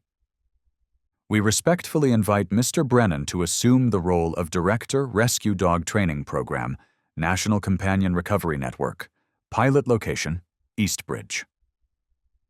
Elias read that line over and over again. Each time, he glanced toward the rehab room where Lila was working through physical therapy with Orion. The dog rested his chin on her foot, eyes half closed, as if he had always belonged there. Elias walked to the small cabin on the edge of the forest, where Silas had lived in solitude for years. The old man was still sitting on the wooden step, fixing an old harness. When Elias held out the envelope, Silas didn't take it right away. "What is it?" he asked without looking up. "It's what you should have received years ago," Elias replied, his voice stripped of the calm he usually wore. Silas opened the letter, read it once, folded it back, said nothing. "They want you to lead a national program," Elias continued, "to retrain the forgotten dogs, so they can become the ones who call the souls home." Silas let out a small laugh, a sound that hadn't been heard in many seasons. "I've seen too many places where dogs are forced to serve humans," he said. "Never have I seen one where someone asked the opposite. What if these creatures carry a memory they were never allowed to tell?" "Then it's time to listen," Elias said, "not with microphones, but with eyes." 3 months later, the first center of the Backline Companion Recovery Program opened just outside Eastbridge. There were no banners, no pictures of founders, only a hand-carved wooden sign. "Here, the ones who were left behind will learn how to stay." Silas was the only one authorized for direct training and coordination, but he didn't work alone. The first partner he recruited was a man who had lost his wife, almost lost his child, and once knelt beside a coffin he thought would never open again. And under the wooden desk of the old office, between stacks of scattered files and a threadbare rug, lay Orion. Same eyes, not dulled, not older, no medals, no applause. Because for him, none of that had ever been a reward. They were a duty, the duty of a night watchman who had stood guard over a tiny heart until it found the road back. On the first snowfall of the next year, Elias brought Lila back to the backyard, where she had once watched woodpeckers and learned to draw constellations her mother taught her. Her hair had grown back, soft and thin as sunlight. She could not walk steadily yet, but she managed a few steps with crutches. And most important of all, she smiled. The snow blanketed the yard, ankle deep. Orion wandered at a distance, leaving tracks scattered like wandering thoughts. But then, just as Elias set up his camera to capture Lila's first winter alive again, the dog stopped. He didn't run. He didn't loop. He circled Lila slowly, once, then again, and stopped behind her, When Elias pressed the shutter, he thought it was just a photo of a little girl in the snow. But when he checked the screen, he froze. Orion's tracks were not random. They formed an arc, encircling Lila in the shape of an embrace. From the camera's angle, it appeared exactly as a heart. A heart of snow. No one asked for it. No one planned it. But it was there. The result of presence. Of someone who once stood guard over dreams, once called a soul back home. And now only needed to be close, to surround. 3 months later, that image became the official symbol of the Lila's Watch Foundation, an organization founded not to save sick children, but to protect one final moment. The moment when people usually say, "There's no hope," but something unseen has not yet let go. The Foundation's first motto wasn't on its website. It was carved beneath the image itself. Do not turn off the light if the light has not left. Lila was a co-founder, though only 7 years old. Orion was the living emblem. Elias became executive director. And Silas, once convicted for striking a doctor who refused care, designed the entire intuitive response training model for support dogs. In its first year, Lila's watch trained 11 child dog pairs. 4 of them demonstrated early detection of seizures or blood pressure shifts before medical equipment responded. 2 were tested in coma care rooms, where patients' brain activity increased in the presence of sustained animal contact. But for Elias, those achievements were not what mattered most. What mattered were the letters, from families who had once lost children, who had once been told to sign quickly, to ease the burden, who had once stopped asking for fear of being seen as delusional. Letters, handwritten and raw, arrived from all over. "My son didn't survive, but he opened his eyes once when the dog entered the room." "My granddaughter was unresponsive until she heard the soft tapping of claws from a Samoyed across the tile floor." "We couldn't keep her, but we kept the final image. She knew who was there, and she wasn't afraid." In a rare interview, when asked what had driven him to build the foundation, Elias answered simply, "Because I nearly buried a child who was still alive, and a dog, who could not speak, screamed at me." At the 1-year celebration of the foundation, Lila stood on a small stage with Orion beside her. She didn't say much. She simply raised a picture she had drawn herself. A girl in the snow, eyes closed. Beside her, a brown wax crayon dog wrapped around her in the shape of a heart. At the top of the page, she had written in blue ink, "I'm not afraid anymore, because I know someone is waiting for me to wake up." The hall fell silent. And in the farthest row, where no spotlight reached, Silas nodded quietly. Orion rested his head on Lila's foot. And Elias, for the first time since the day Claire died, felt something strange. Small, fragile, but certain. His heart was no longer missing a piece. Some stories do not need to be spoken loudly. They only need to be told through a single gaze, like the way Orion looked at Lila throughout their journey between life and death.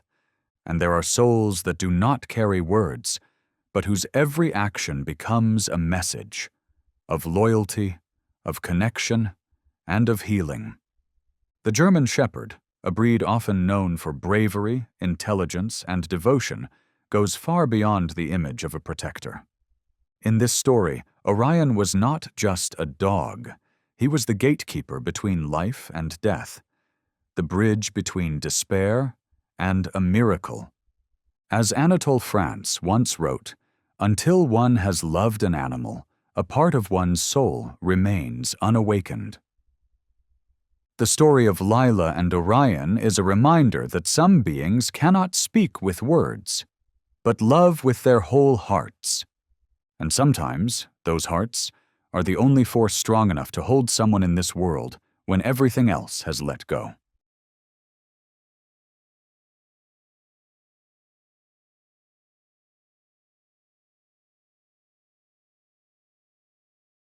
Tuesday morning. The city of Atlanta had just awakened after a night of rain, and the sky beyond the airport's glass panels shimmered with the glaze of early winter sunlight. A light breeze brushed through the rows of flags outside the international terminal, carrying with it the scent of freshly brewed coffee and the rhythmic sound of rolling suitcases gliding over the polished vinyl floor. Terminal 4, like every weekday morning, was overflowing with people. Families overloaded with bags, children screaming for candy, business travelers passing like shadows with wireless earbuds, airport staff tense between delayed flight announcements and streams of passengers trailing behind one another like ants. Everything felt as familiar as it was tedious, until Sable barked. Sable wasn't the kind of dog who made a first impression. His coat lacked the glossy sheen of magazine ads. His ears were always upright, but his gaze rarely moved quickly, unless there was a reason. Sable never barked without cause. Among the airport K9 team, he was known as the Silent Shadow, an odd nickname for a creature capable of detecting dried blood from 3 days ago, or analyzing human behavior simply by standing still. For more than 6 years, Sable had worked alongside Officer Jude Reyes through over 30 operations. From the southern border to international warehouses, from VIP flights to late-night emergency alerts, Sable had always been right. No theatrics, no noise. When other dogs barked on reflex, Sable would merely tilt his head and observe. And only when something truly deviated from his acceptable baseline, the bark would come. Slow, deep, and loaded with warning. Jude once said, "He doesn't say maybe. He says right now, or he says nothing." And that morning, in the heart of Terminal 4, when the first bark broke an 8-month silence, everyone who had ever worked with Sable stopped in their tracks. No one needed to be told, but in their gut, they all knew. Something was wrong.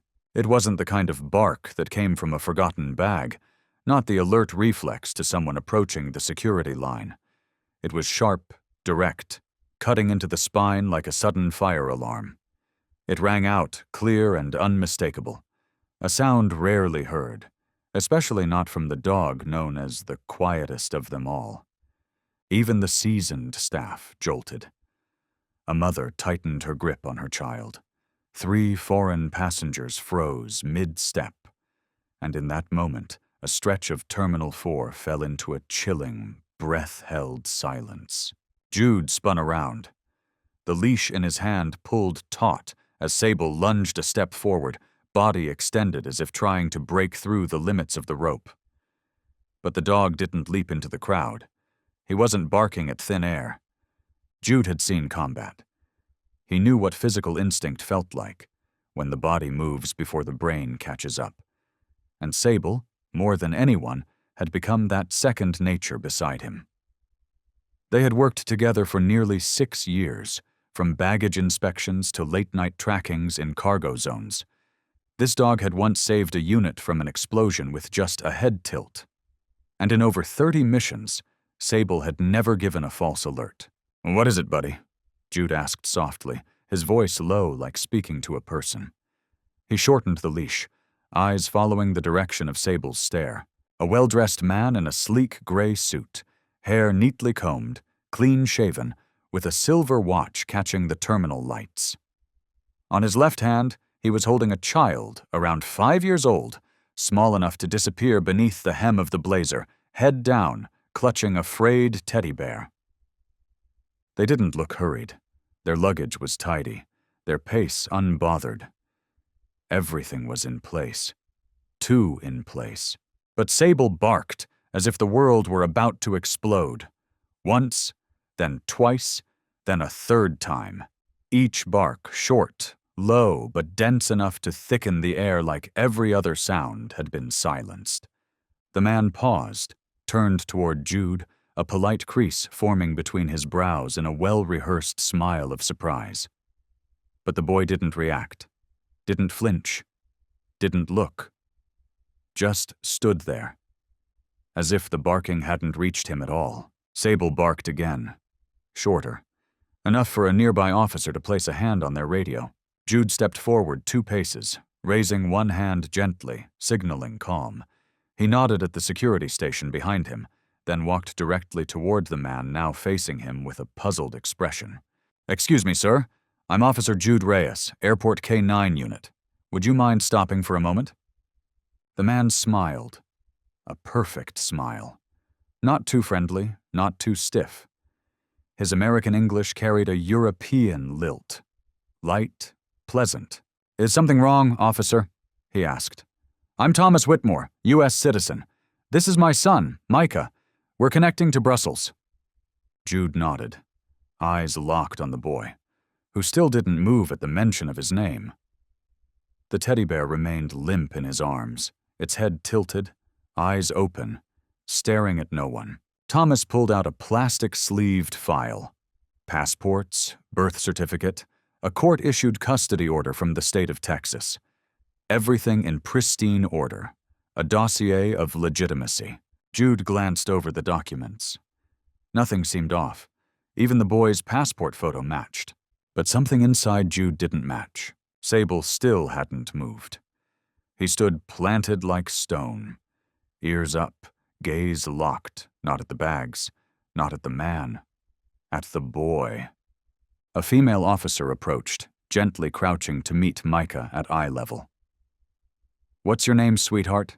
she asked softly, her voice almost melodic. No response. "You like that teddy bear?" She tilted her head slightly, hoping to catch the boy's eyes. Not a blink. Thomas interjected, his voice calm. "He's a little shy. He's been through trauma? Please don't pressure him." The cold detachment in how he said "he" instead of "my boy" didn't go unnoticed by Jude. And once again, the boy's eyes didn't move. They stayed fixed on the air in front of him, as if he were staring through everything and everyone. Jude gripped the folder in his hand and exhaled slowly. "I understand. But because my working dog reacted, we'll need you to come with us to the private inspection area. It's just a short procedure." Thomas nodded without protest. He was still smiling. And the boy, Micah, still didn't react. They began walking down the side corridor that led to the isolation inspection zone. As the 3 of them passed the mirrored glass wall, Jude glanced sideways. And right there, in a flash of reflected light, he saw it clearly. The man hadn't looked at the boy once. Not like a father, not like a guardian, but like someone towing silent luggage. There was nothing wrong with the documents. Spread neatly across the inspection table, everything looked as though it had been prepared in advance. No folds, no smudged ink. A U.S. passport, crisp visa stamps, an intact barcode, no signs of forgery. A notarized guardianship document from a Texas court, complete with a case number and even a certified extract from local administrative records. The man's name was Thomas Whitmore. The child's name was Micah Whitmore. The file also included a medical declaration, a travel reason, booking confirmation, and an international flight itinerary from Atlanta to Brussels, with a continued leg to Geneva for special trauma recovery therapy for children. It was a believable reason. Perfectly worded. Without a flaw. Jude flipped through each page, eyes moving steadily just as they always did during document checks. But something in his mind didn't align. Not because the data was false, but because it was all too precise. Thomas sat still, his hands resting lightly on his knees. His eyes occasionally flicked toward Sable, as if assessing whether the dog had been properly trained. He didn't appear nervous. He didn't defend. He didn't avoid eye contact. If this were a movie, Thomas would be the kind of character that left the audience uneasy. Too perfect, to the point of being chilling. And in the corner of the room, Micah stood motionless. He wasn't restrained. He wasn't locked in place or told to stand there. But he didn't move. Didn't sit. didn't ask to leave. Jude glanced past the glare of the reflective glass. The boy hadn't changed position since entering, still holding the worn teddy bear, head tilted slightly, eyes open but focused on no one. No sadness, no fear, no resistance. Just emptiness. That wasn't the look of a sulking child, nor the timidness of a shy boy. It was a gaze drained of whatever was left of his human presence, replaced by a state of sheer endurance. Emily Hayes, the social worker called in for temporary observation, approached Micah with the care of someone who'd spent years working with trauma-affected children. She knelt beside him, aligning her knees with his feet. She didn't touch him, didn't rush. She simply sat, present. "Micah," she said softly, just loud enough to float through the stillness. The boy didn't move. She tried again. "Are you tired? Would you like some water?" Still. No motion. No turn of the head. No nod. No shake. Only the hand clutching the bear, tightened slightly, then loosened, then tightened again. That single motion repeated 3 times in the next 5 minutes. At the opposite table, Jude addressed Thomas in a respectful tone.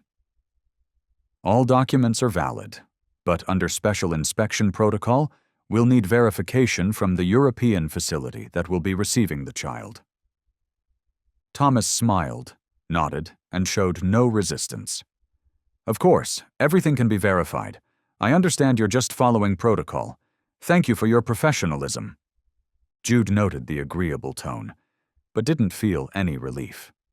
Something about this man's communication was too smooth, as if he had scripted every move, from expressions to phrasing to the timing of each pause. No flaws, but also no breath. And Micah had no voice. "Does the boy have any notable psychological history?" Jude asked, flipping through the medical section. Thomas answered like he'd rehearsed it. "Micah lost his mother at a young age. He was abandoned, showed signs of fearing strangers, especially female voices. I've tried to stabilize him over the past few years." Emily glanced at Jude, her brow furrowed. Something in that account didn't match the earlier records. "You said a few years?" she asked gently. Thomas didn't miss a beat. "I began the process when Micah was 3. He's 5 now. That includes the temporary care period." Emily nodded, but her eyes no longer trusted entirely. Jude stepped away from the table and moved toward Micah. Sable remained by the boy's side, quiet, still, watching, waiting. "Micah," Jude said softly, his voice as gentle as if speaking to an old friend. "You know, Sable only barks when it's something important. You heard him bark earlier, didn't you?" The boy didn't react. But his finger brushed lightly over the bear's head. Just once. And Sable, as if answering, lifted his head slightly, bringing it closer to the boy's thigh. Still not touching. That moment, only a few seconds long, was louder than any word in the file. Documents could match, but a child's eyes couldn't be faked. Jude sat down, his eyes resting on the final line of a psychological report he had read the previous year. Deeply wounded children don't scream. They go silent and wait. Wait for someone to see what they no longer have the strength to say. Jude looked up. He gazed once more through the glass.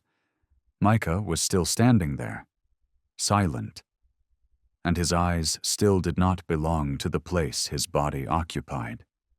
He didn't shift his stance. He didn't glance around. There was none of the usual weariness seen in children kept waiting too long. No restlessness, no whining, no tears, just emptiness. A kind of emptiness Jude had encountered before, though rarely. It resembled the look found in conflict zones, when a child stands inside the rubble of a collapsed home, their parents gone, no one offering any explanation, and the sounds of their inner world have been utterly erased. And the boy standing before him now, in that small inspection room, carried exactly that same gaze. "Have you ever hugged him?" The question made Thomas raise an eyebrow slightly. "Excuse me?" Jude repeated, slower this time. "Since you became his guardian, have you ever held him?" Thomas gave a faint smile. "I don't think that kind of emotional display is necessary. I care for him, feed him, take him on every trip. Those actions say more than a hug, don't they?" Jude didn't answer, but inside something began to stir, slowly, like smoke. A doubt that didn't come from what was said, but from what wasn't. He pulled up the airport's security footage. The moment Thomas held Micah's hand as they passed through the checkpoint, then walked toward the boarding gate. The boy wasn't walking with his father. He was being towed, not led. And the man never looked down, not from being busy, not from stress. He simply didn't bother, as if it wasn't necessary. Out in the corridor, Sable was still in the exact same spot. In front of Inspection Room 2, the dog hadn't moved. An hour had passed. Staff had rotated shifts. Others had come and gone. But Sable hadn't sat down, hadn't turned his head, hadn't taken his eyes off that door. Whenever someone passed by, he would tilt his head briefly, checking, then immediately return to his previous stance. His front legs stayed locked, tail relaxed, ears erect like twin biological antennae attuned to detect the slightest unusual sound. Emily walked past a second time, holding a cold coffee, and stopped when her eyes caught the scene. "He's still there?" she asked, though she already knew the answer. Jude stepped out from the room, the door shutting softly behind him. He looked at Sable, then let out a breath. "He hasn't moved for even a second. It's like he's guarding a door, not with force, but with faith." Emily quietly sat on the nearby bench. "You trust Sable's instinct?" "It's not instinct," Jude replied. "It's reflex, like memory stored in the body." He sat beside Sable, saying nothing. The dog's eyes remained fixed on the doorframe. "He once saved me during a narcotics sweep," Jude said softly. "Every scanner missed the shipment, but he sat down in front of the bag. Didn't bark, didn't move. Inside was a packet of pills hidden inside battery casings." Emily nodded. "And this time?" Jude looked through the glass again. This time, he didn't detect a banned substance. He sensed a child who doesn't know he has the right to make a sound. Inside the room, Thomas was on his phone. Not in secret, but his fingers moved fast and precisely. Jude stepped in and glanced at the screen. A string of encrypted messages had just been sent. He immediately ordered the phone to be seized, and the communication line blocked. "What are you hiding, Thomas?" Jude asked, his voice dropping to a level that no longer carried courtesy. Thomas didn't answer, but for the first time, his composure cracked. Sweat began to form at his temples. Sable leaned forward toward the door. His ears twitched, nose inhaled deeply, and for the first time since he had started standing guard, a low growl rumbled from his throat.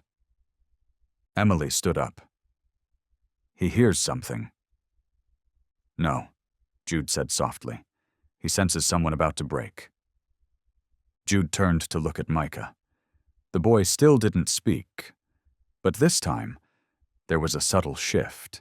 His hands released the teddy bear, letting it rest on his lap, and his fingers gently touched the tabletop in front of him, as if testing the surface of something unfamiliar.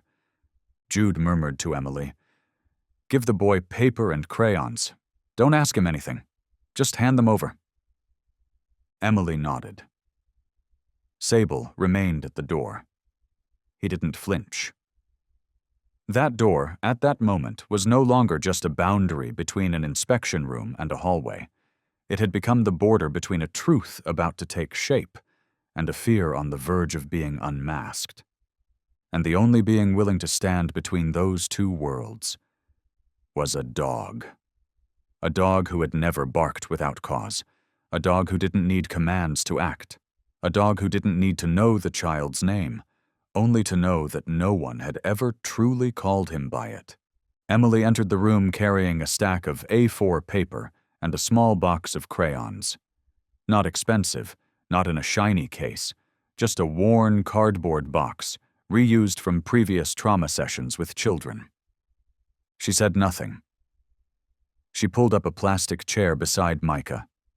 Not directly in front of him, but diagonally, just enough to be present without pressure. The boy didn't turn his head, didn't look at the box, but the tiny hand resting on the teddy bear's head stopped moving. Emily placed the first sheet on the table. Then, without a word, she took a single brown crayon and set it down gently on the corner of the paper, near Micah's right hand. She didn't urge, didn't say, draw, didn't explain anything. She simply sat. In silence. 12 minutes passed. The only sounds were the steady ticking of the air conditioning above and the white light humming from fluorescent tubes overhead. Micah still didn't move, but his eyes began to land on the crayon. Not directly, just a glance. Brief. Once. Then he looked away. On the third glance, Emily gently moved the box of crayons, sliding it closer, just enough to touch his elbow. And then, he picked one up. Not the brown crayon, but the black one. Micah placed the tip against the paper. It wasn't a straight line. It was a circle.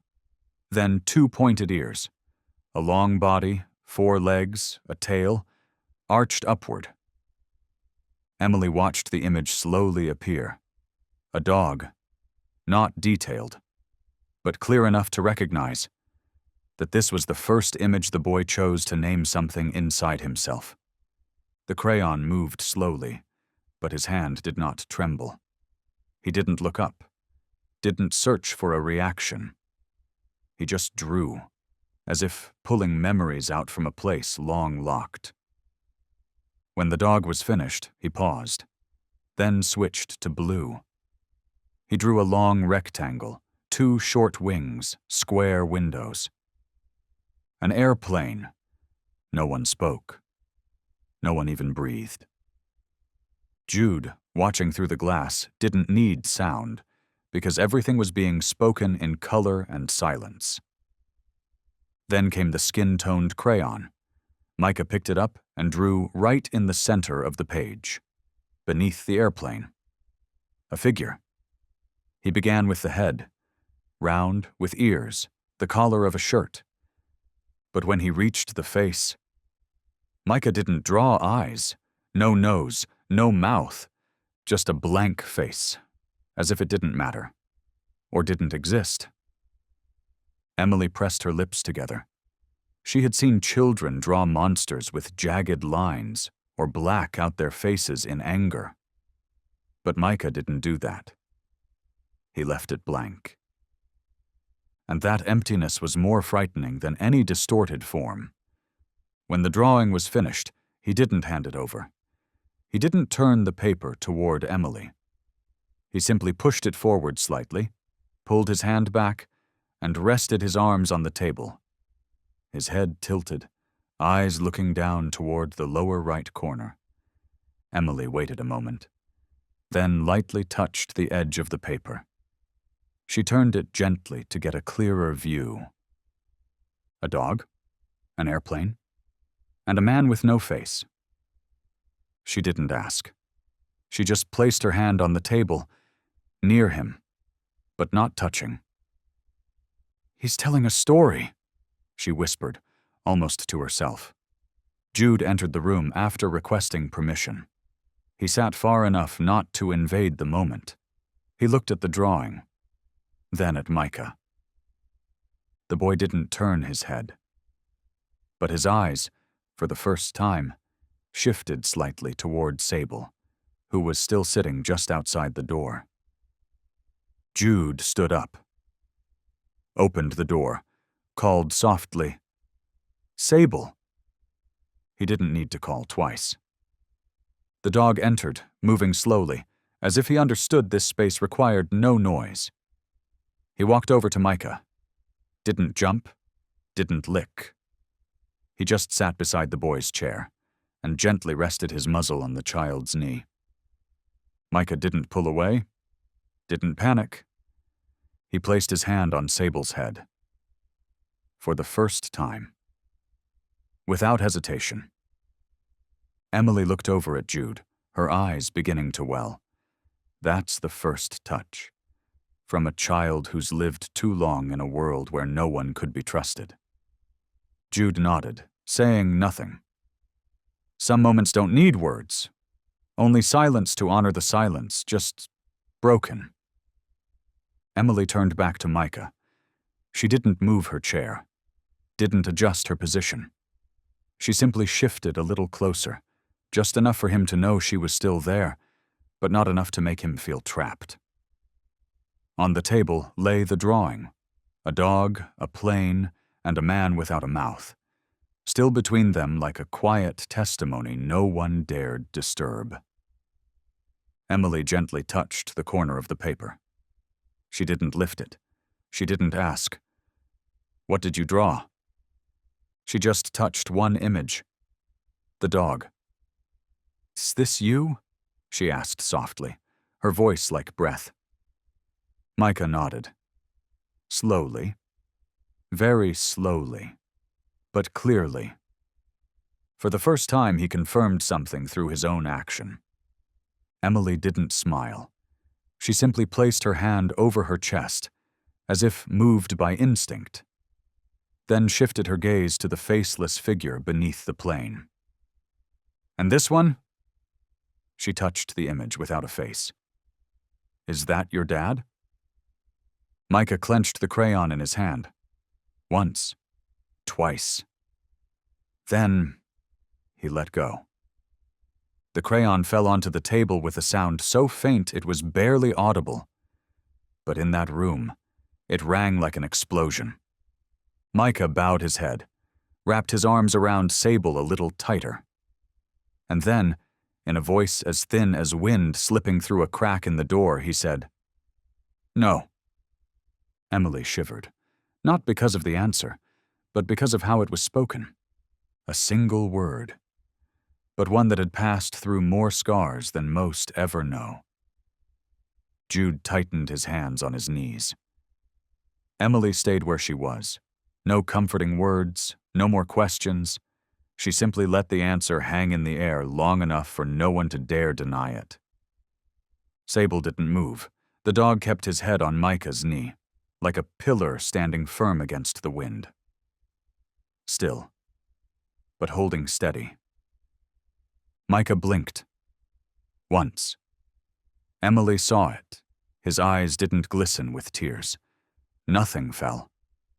But they opened wider, as if in that moment a beam of light had finally broken through a dusty layer of glass. Jude stepped outside. He didn't need to hear more. From that moment, the case had shifted. It was no longer about verifying documents, no longer about matching records, no longer about explanations from a courteous man. It was about rescuing a child from a prison with no walls. Outside, the door closed gently behind him. He pulled out his phone and called the data department. "Match Micah Whitmore's passport with the Interpol database. Priority level 1. Cross-reference with any missing child cases with matching images." The voice on the other end confirmed. While waiting, Jude walked back toward the hallway, where Sable had once stood for an hour without moving. That space was now quiet, like a memory freshly rewritten. He stopped in front of the door, placed his hand gently on the metal handle. The cold steel felt like a thin blade. Emily was still in the room. She took another blank sheet, said nothing, just slid it toward Micah, along with the crayon box.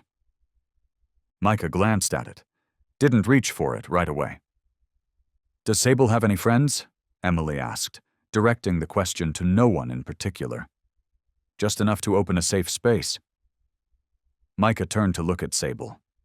This time, his gaze was no longer empty. There was searching in it, a forming question. Presence. He picked up a crayon, orange, and began to draw. A collar around the dog's neck. At that very moment, out in the hallway, Jude received a message from the data team. Match confirmed.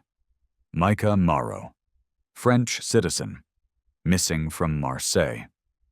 Reported 73 days ago by biological mother, Iris Morrow. The name appeared like a beam of light cutting through the thickest clouds. He typed his reply immediately. Contact Interpol. Activate emergency reunification protocol. Is the mother alive? The message came back. Yes, under protection in France. Ready to travel upon official request.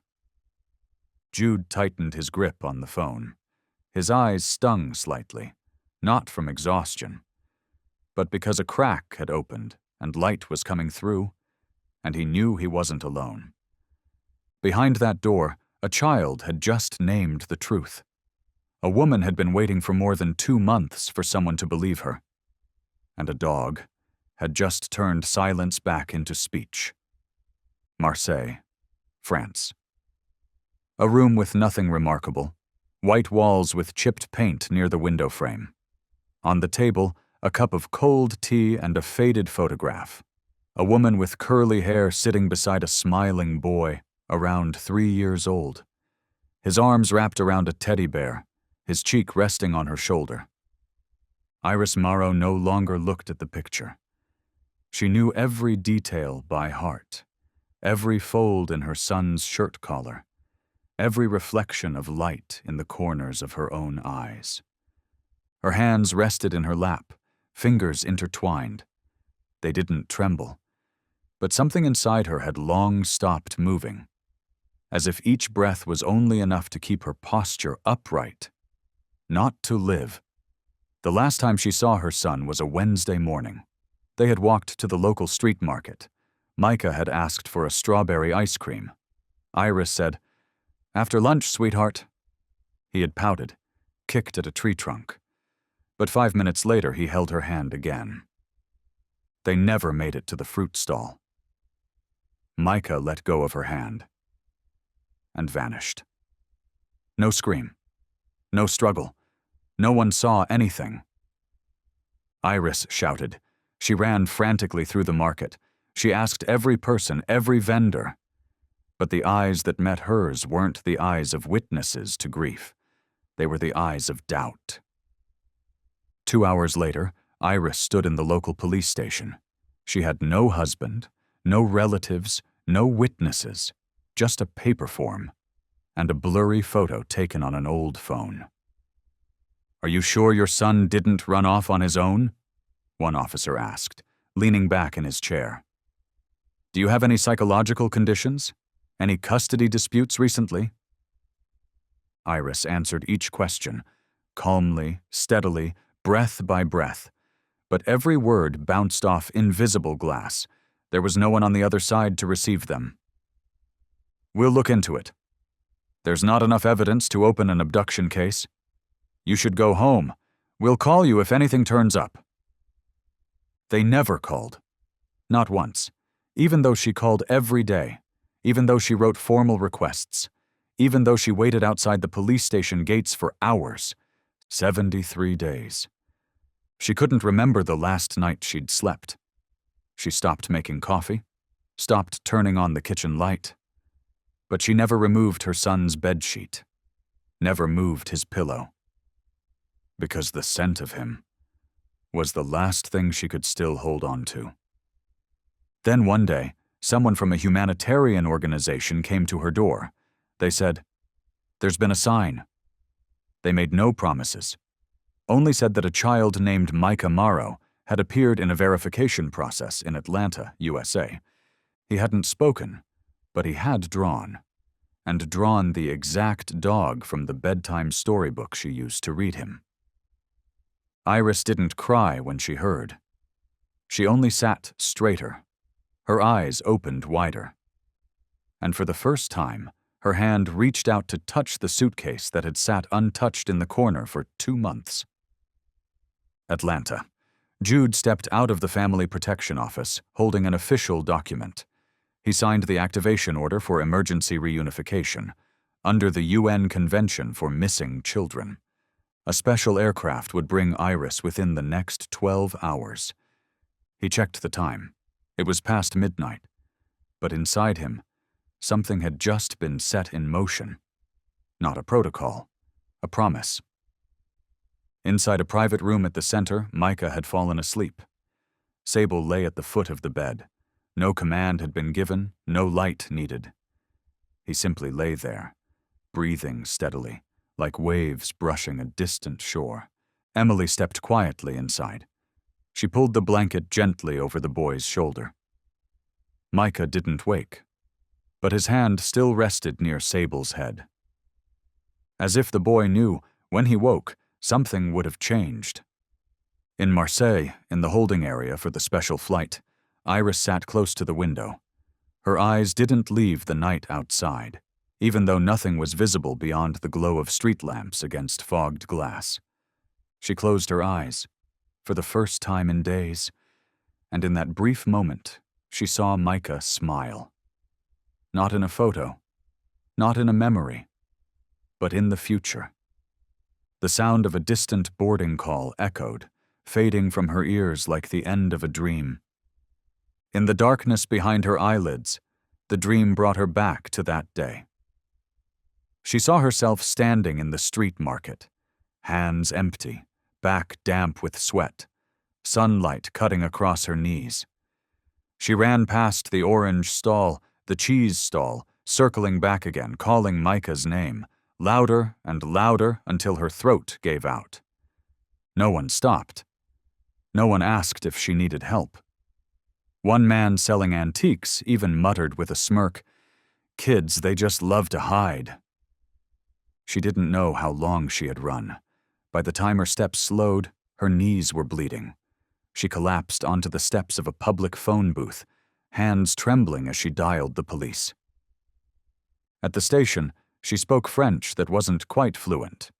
Her Moroccan heritage colored her accent.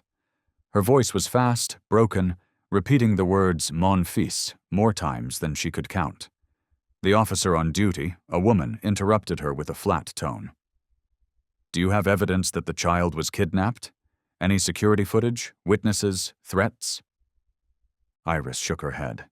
He just disappeared. Just now. Less than an hour ago. The woman nodded slightly and looked up at the wall clock. "Minors cannot be reported missing until after 24 hours if there are no special circumstances." Iris stood still for a moment. 24 hours? If I wait 24 hours, who will still have seen my boy?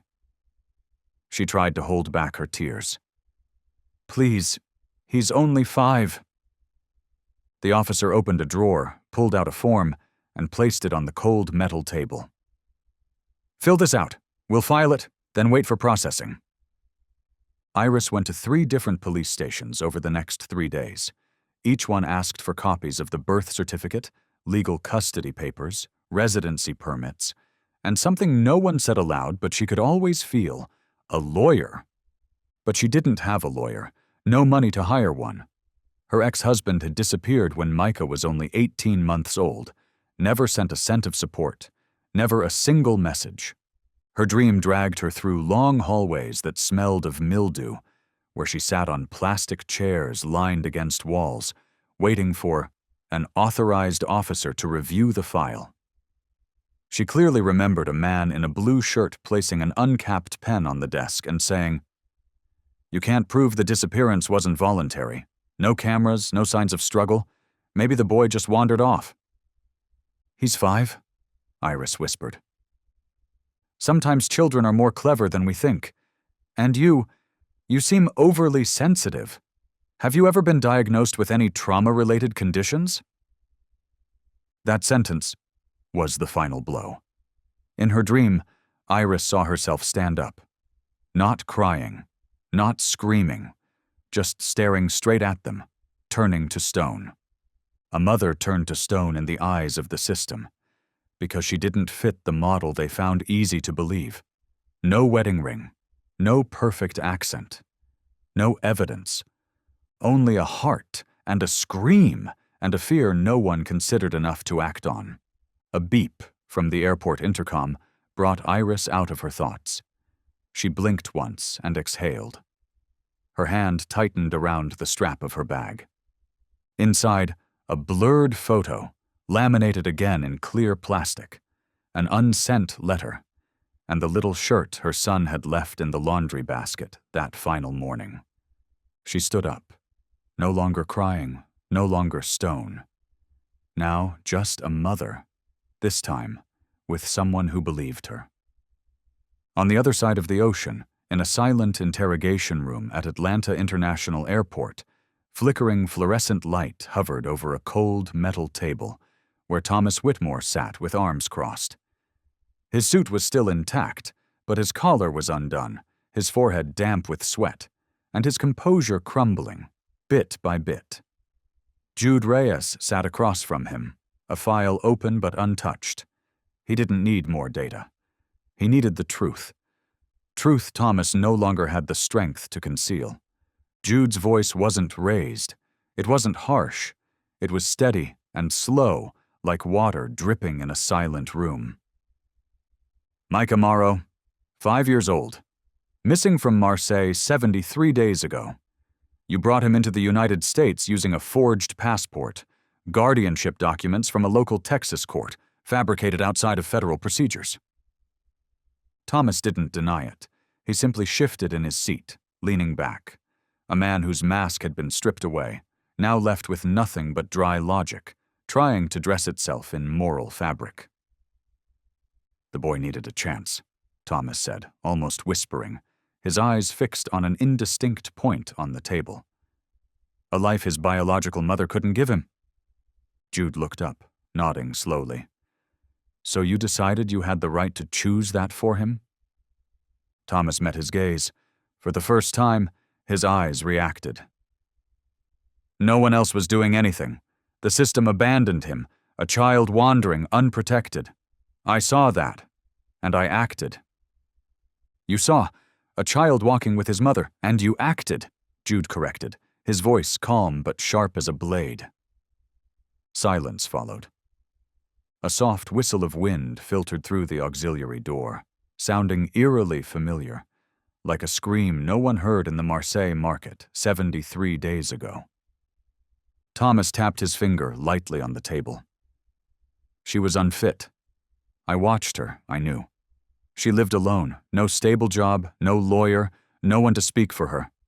If I hadn't stepped in, that boy would have grown up in emotional chaos, in poverty and instability.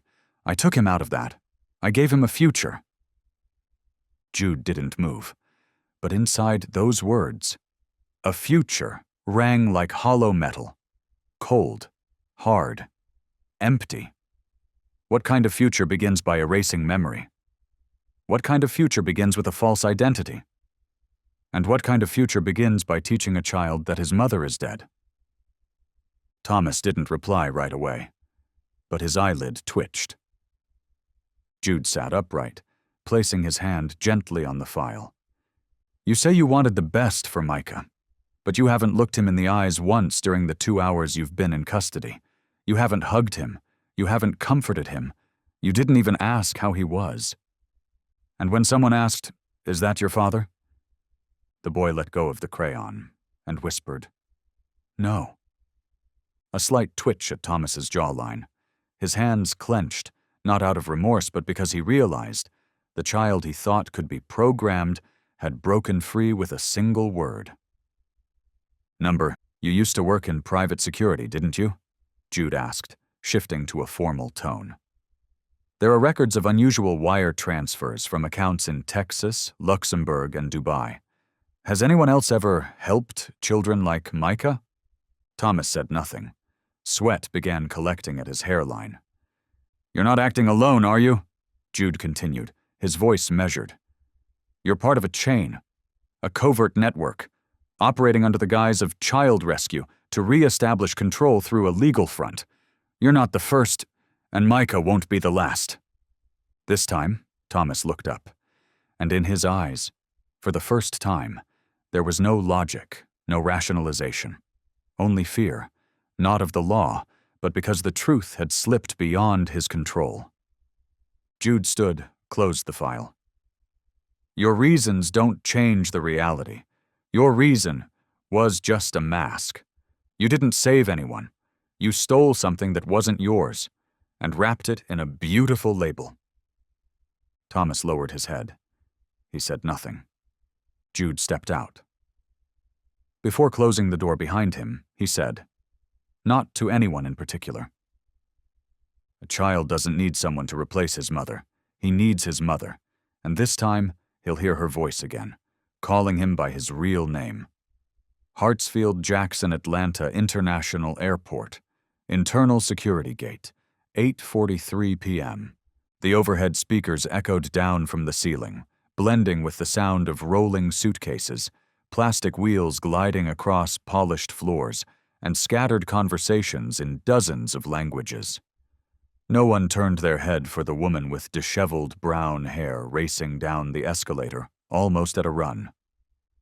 Iris Morrow held in her hand a printed clearance document with faded English words. Special clearance, reunification protocol, child identified Micah Morrow. She wasn't sure she understood all the words, but she recognized the name. His real name. And that was enough to push every fear to the bottom of her chest, leaving room for only one thing, a heartbeat that was ragged, urgent, and undeniable. She rushed past 2 security checkpoints. A guard stepped forward, raising a hand reflexively. Ma'am, this area is— I am the mother. My son, Micah. He's here. He was missing. Her voice cracked in rhythm, sentences tangled in French and English. The guard froze, confused. He repeated, Do you speak English? Slow down, please. I'm his mother, she said louder. His name is Micah Morrow. She held out the paper, her hand shaking, her throat caught in a language no one needed to translate. The panic of a woman who had once lost her child. Another officer approached. A young black woman in a pale blue uniform glanced at the paper, then at Iris. Hey, this is from the DOJ case file, isn't it, Micah? Oui, yes, Iris nodded rapidly. C'est mon fils. Please, I need to see him, please. The woman nodded, but gestured gently for Iris to step back. Okay, just wait a second. We need to call someone. Iris didn't understand everything, but she stopped. She stepped back toward the wall near the checkpoint counter, leaning against the cold glass, her eyes sweeping across the hallway, as if her boy might walk through any of the doors. Every child that passed made her heart clench. But none had the right face. None walked the way he did. None held a teddy bear with a frayed patch on the left shoulder. A tall security officer arrived. He spoke into his radio, then turned to Iris. Ma'am, come with me. Your son is safe. He's here. You'll see him soon. Iris looked at him, uncertain if she understood everything, but she recognized that look. It wasn't the look of suspicion from the Marseille police. It wasn't pity. It was the look of someone who believed her. They led her through a long hallway. Fluorescent lights reflected dimly off white tile floors. Every footstep echoed in her ears like knocks on the door of her heart. She didn't know how far she had walked, only that each step felt like a day she had lost. And this corridor was the bridge between 73 days and one word. Mama. A door opened. Jude Reyes stood there, no longer the officer, no longer the interrogator, Just a witness, a man who had seen a storm pass and knew the most important things weren't written in any report. "Iris Morrow?" She nodded. Jude spoke slowly. "Your son is in the family center. He's safe. He's been waiting. But I need to prepare you. He hasn't said much, not until recently. But he's not afraid anymore." Iris didn't respond. She tightened her grip on her bag. Her chest rose and fell with deep, held breaths. Jude guided her down a smaller hallway. A window revealed the room inside. Soft yellow light, a chair, a cloud-patterned rug. Micah was there, teddy bear in his arms, Sable lying beside him, head resting on the boy's leg like a sleepy bodyguard. Iris stopped. Her knees weakened. Her hand grabbed the doorframe. She didn't dare open it, not because she was afraid, but because this was the first time she had seen her son alive, after 73 nights of seeing him die in her mind. "Can I?" Jude nodded. "You don't need permission anymore." She pushed the door open. No sound, only footsteps on the carpet, and the short breaths of someone who had been holding hers for too long. Micah looked up. His eyes widened, and for 1 second the world stopped turning. Then came the sound, not a scream, not a sob, but a single word, hoarse, trembling, yet clear as light through darkness. "Mama." One word. But in that room, it rang like a bell striking the heart, awakening everything buried beneath doubt, fear, and 73 days of silence. Iris didn't run. She flew across the space between memory and loss, through the cold of nights without the sound of her son's breathing, past the rejection slips, the skeptical glances, and every hour spent in soulless government offices where no one met her eyes. She dropped to her knees, wrapped her arms around Micah, without needing to know whether his arms would lift in return. Because a mother doesn't hug to be hugged back. She hugs to prove that her flesh and blood is still breathing. Micah didn't resist, nor did he collapse into his mother's arms like other children might. He simply stood still. His arms hung loose, his eyes wide, as if unable to catch up with the overwhelming wave of emotion unfolding around him. Everything came too fast, too real, too warm, so much so that he didn't know what to do with it, except stand still and wait for himself to believe. And then 2 tears rolled down his small cheeks. Slow, silent, no sobbing, no expression. Just drops, melting from a place that had been frozen too long, now thawing in a way he didn't yet know how to handle.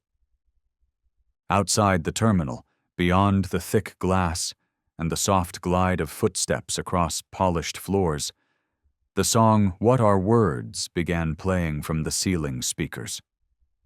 No one knew who selected it. No one noticed it at first. But in the moment the mother and child embraced, the first lyrics echoed like a voice from another soul. What are words if you really don't mean them when you say them?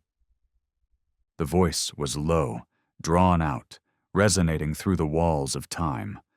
No one in that room spoke, but the song seemed to do it for them. What are words if they're only for good times, then they don't? Iris held the boy tighter. Her hands trembled. Not from fear, but because in that moment, she could feel her son's ribs pressing against her chest, and she knew he was really, truly still here. Not in a photo, not in a dream, but in warmth, in pulse, in breath. When it's love, yeah, you say them out loud. Those words, they never go away.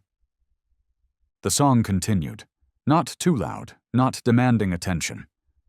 But to Iris, it was the voice of a heart that had once screamed in vain, and to Micah, It was a lullaby from something he had forgotten the name of. Trust. She didn't speak, didn't ask, "Do you remember me?" Didn't repeat "Mama" as if needing more proof. She just held Micah as if letting go would collapse the world all over again. And in that embrace, the boy didn't smile, didn't cry out. He just listened. Listened to his mother's heartbeat. Listened to his own breathing respond. Listened to the song, intentional or not, saying what both of them could not. They live on even when we're gone. Sable stood behind them, ears perked, still, eyes fixed on the door, but his tail wagged. Once, softly, as if translating the lyrics, not into words, but into instinct. Loyalty needs no language, love needs no repetition, and a promise needs no declaration, only the right soul, at the right time, with the right heart. Sable remained there, in the same spot, just a few steps from the chair. He didn't bark, didn't jump in joy, didn't break the silence with any excited reaction. He stayed alert, ears up, back straight, eyes half-lidded, but every muscle mapped that room as conditionally safe. Only one thing had changed: Sable's tail. It wagged gently, not fast, not eager, just one beat, then paused, then one more. Like a heart returning to life, not rushing but cautious, as if the dog was saying, "We still need to be careful, but at least tonight we can breathe." That evening, at the Family Protection Center, a small room was prepared for the mother and child. The twin bed was replaced with a double, fresh blankets, an amber nightlight. And beside the bed, Sable was allowed in without asking. Emily stood in the doorway, watching the scene like a painting she knew she'd never forget. Micah, nestled against his mother, his head resting on Iris's chest, still holding his old teddy bear, not to shield himself this time, but to share space with someone else. Iris placed her hand on his forehead, brushing his hair gently, a habit she hadn't dared to do even in dreams for the past 2.5 months. And Sable, he lay right beside the bed, not curling around their heads, not squeezing onto the warm rug, but placing himself where he could see both the door and the child's breath. Lying on his side, front paws parallel, ears still up, tail curled in, eyes closed, but his ears never slept. Outside, the wind picked up. A security light flickered once in the hallway. A distant siren sounded from the airport grounds, then dissolved into the night. Sable didn't move. He stayed there, motionless, like part of the room's architecture, like a lock that needed no key, like a biological alarm that required no wiring, like a promise. That, if someone comes to take you again, this time I won't let it happen. A mother had awakened from a nightmare. A child had been called by his real name. And a dog, without needing to be told, had chosen to keep his promise all night, never looking away from the space in front of the door. The next morning, at 6:15 a.m., a center staff member entered with a breakfast tray. They didn't dare knock, only opened the door slightly and froze. In the soft golden light, the mother still slept, arms wrapped around her child. Micah hadn't turned his back, hadn't tensed his body. He slept with relaxed legs, his cheek pressed into the collar of her shirt, as if every cell had returned to where it belonged. And Sable still lay there, in the same position. Only his eyes had been open for a while, and his gaze still fixed on the door. When the staff member stepped back, Sable glanced once, then wagged his tail. He didn't bark, didn't rise, just wagged, like saying, "I know, but don't wake them. They're sleeping for the first time as a family." Federal Courthouse, 3rd floor, hearing room 6. No cameras, no journalists, No press crowding the door like in usual hearings. The witness protection order had been signed at 3 a.m. Micah was now classified as a minor survivor of a cross-border abduction. No images permitted. No statements allowed outside the courtroom until the session was complete. Judge Audrey Lynn, an Asian American woman in her 50s, known for her uncompromising rulings in child abuse cases, sat upright at the bench. Her face was bare, no makeup. Her glasses were thick, but her gaze was sharp as a blade that needed no honing. Across from her sat Thomas Whitmore, his wrists bound by thin steel cuffs that didn't catch the light. His face looked thinner, his eyes sunken.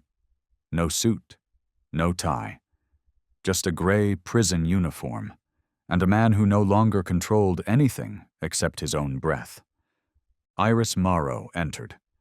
She wore a white button-down shirt with the sleeves rolled up, plain slacks, and no makeup. No private attorney, no legal representative. Only presence, and her voice, heard clearly now for the first time, uninterrupted by procedure. She was called to the witness stand. Micah sat below, next to a child welfare specialist. He didn't hold a stuffed toy, but one of his hands rested gently on Sable's head, the dog lying quietly beneath him like a silent anchor. "Mrs. Morrow?" Judge Audrey nodded.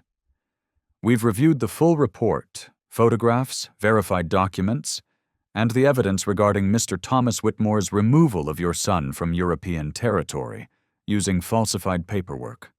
But I want to hear it from you." Iris nodded. She didn't look at Whitmore. She looked at Micah.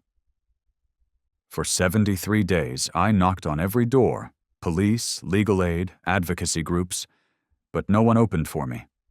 I had no lawyer, no collateral, no one to confirm I was a good enough mother. All I had was my voice and an old photo." Her voice was steady, each word etched more than spoken. "They said I was paranoid. They told me to rest, that maybe my son had just wandered off somewhere, that I was overreacting." Micah lowered his head. His shoulders pulled inward, as if all the gazes in the courtroom made him want to disappear completely. Sable moved, just slightly, one paw shifted closer. He didn't rise, didn't lean in, just nudged a front paw forward by half a hand's length, enough for the boy's toes to lightly brush his fur. Not comforting, not cuddling, not like a household dog taught to nuzzle or whimper when its owner is sad. Sable didn't learn those things. He didn't need to. His instinct was always the same, to stand between threat and what must be protected, without needing a command.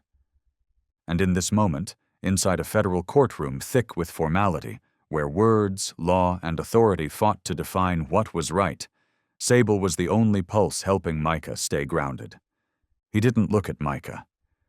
He looked at the defendant's table. Sable's gaze was unnervingly firm. No growl, no bared teeth.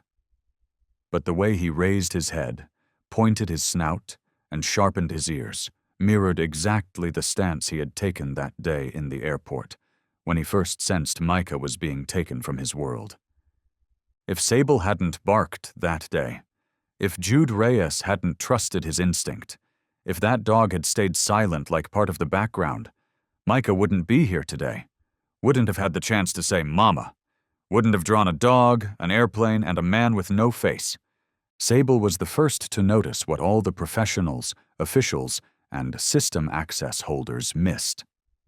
He wasn't trained to empathize, but he sensed fear that had no scent, silence that was unnatural, and chose not to leave the door where Micah had been held. And now, in this courtroom with no cameras, no applause, no reporters, Sable was present once again, not to validate a statement, but to guard the truth from being taken again. Because he knew Micah was now closer than ever to freedom, to family, to his real name, spoken in a real voice, to a mother nearly erased by a system for lacking a lawyer and perfect pronunciation, And Sable would not let anyone, not one, destroy that. The shift in his paw wasn't just a gesture. It was a declaration in the language of bodies, solid, silent, but undeniable. I am here. I know you're scared. I brought you this far. And if anyone thinks they can pull you back into darkness, they'll have to go through me first. Sable needed no applause, no medal. He only needed to stay where he belonged, between the child and the world, between the one who caused the harm and the doorway to healing. Micah felt the shift. He didn't look down, didn't glance, but he slowly extended a finger and touched the fur on Sable's paw. Not to pet, just to touch. A silent message. I know. Thank you for not leaving. In that moment, every testimony faded. Every argument, every justification felt distant and hollow. Because truth doesn't need to be shouted. It only needs to be protected. And Sable was doing exactly that. Not with a bark, but with his presence, with his stillness, with the eyes of a bodyguard who needed no badge. Iris continued. That man, the one sitting there, had documents, degrees, money, and that was enough for people to believe him. She clenched her hands together. But Micah didn't speak, not because he was afraid, but because the world had convinced my son that no one was listening. Across the bench, Thomas closed his eyes, not in repentance, but to block out sounds he no longer had the power to erase. Mr. Whitmore, the prosecutor stood. We have records of a wire transfer between you and an account in Luxembourg. Copies of internal correspondence between law offices in Texas indicate you had legal backing. Do you wish to respond? Thomas exhaled. His chin trembled slightly. That boy was never going to have a future. I was just trying to fix what the system failed to do. That boy, Judge Audrey repeated, narrowing her eyes. You mean Micah? Thomas gave a slight nod. The courtroom fell utterly silent. The prosecutor stepped closer. That boy didn't smile for over 2 months, didn't speak, didn't resist, until he was given paper and crayons. He drew a dog, a plane, and a man without a mouth. Micah looked up, very slowly, as if aware they were speaking of him. Then, the prosecutor continued, we asked, Is this you? He nodded. We asked, Is this your father? And he threw the crayon. The prosecutor moved before the bench. And he said one word, no. No one spoke. No one moved. Only the soft rustle of fabric, the faint squeak of Sable's paw on stone. And then, Judge Audrey gently turned to Micah. Micah, she said, would you like to say something? Micah turned to Emily, the social worker. She gave a slight, reassuring nod. Micah bowed his head. Then, placed both hands on Sable's head. He whispered, barely audible. I didn't choose to go with him. I waited for my mom. And I knew, because Sable didn't leave the door. Midday sunlight streamed through the tall window. On the floor, the shadow of a dog stretched long and still. But in his steady breath, a broken justice system was beginning again. 3 hours later, the verdict was delivered. Thomas Whitmore, guilty of international abduction, document forgery, and violating the United Nations Convention on the Rights of the Child. No bail. Permanent revocation of all guardianship rights. All custodial rights to Micah were restored to Iris Morrow under federal legal protection. No applause, no cheers. Only Micah, who stood up, one hand holding his bear, the other resting on Sable's head, whispering, We're going home now, the night after the trial. There was no longer the echo of a gavel ringing through a cold chamber. No more paperwork, no more evidence. No more judgmental glances that cut through messy hair, thin arms, and mispronounced words. only the soft amber glow of a nightlight on the wall, casting shadows of 3 living beings sharing one sleep. Iris, her breathing slowed for the first time in 2.5 months, not needing to wake in the middle of the night to cry. Micah curled against her, his small hand still gripping the worn teddy bear. And Sable, lying at the edge of the rug, not fully asleep, but his shoulders had relaxed, his legs tucked in for the first time. Emily stood outside, leaning against the doorframe. She didn't want to step inside. There was no need to disturb. She simply stood in stillness, like the final sentry at the edge of a space that had just begun to heal. And in that moment, memory returned, slow and clear, like waves drifting across an undisturbed lake. The first time the boy whispered, "No," it hadn't sounded like any refusal she had ever heard. It wasn't protest. It had no force, no color. It didn't leave his mouth. It dissolved from his heart, like a door that had never opened, finally exhaling. Like a hairline crack on frozen glass, not enough to break, but enough to let out a fragile, aching groan. No one in the room was sure he had spoken. Only Emily. She saw Micah's fingers grip the crayon, then let it fall. And in that instant, Sable shifted. No cue was given, no command. The dog raised his head and gently placed his muzzle on Micah's knee, not like an animal trained for emotional support, but like the only being who had heard the sound of a soul hitting bottom. He hadn't heard words. He had heard silence, not the suspicious silence of interrogation rooms, not the dead quiet of an empty space, but silence that had shape, silence that knew fear, silence that had a taste, silence like the color of ash after fire, not smoking, but still warm beneath. Emily had worked with hundreds of children, abused, abducted, forgotten. Some screamed unconsciously, some repeated one sentence hundreds of times, some drew eyes that never blinked. But Micah was different. He was so quiet. His presence felt like a dim bulb, not bright enough for anyone to notice, not dark enough for someone to think it needed fixing. And that was the most terrifying part. The way Micah existed, as if even he believed he wasn't worth being found. And then he dropped the crayon and whispered, "No, one word, one breath, one broken rhythm."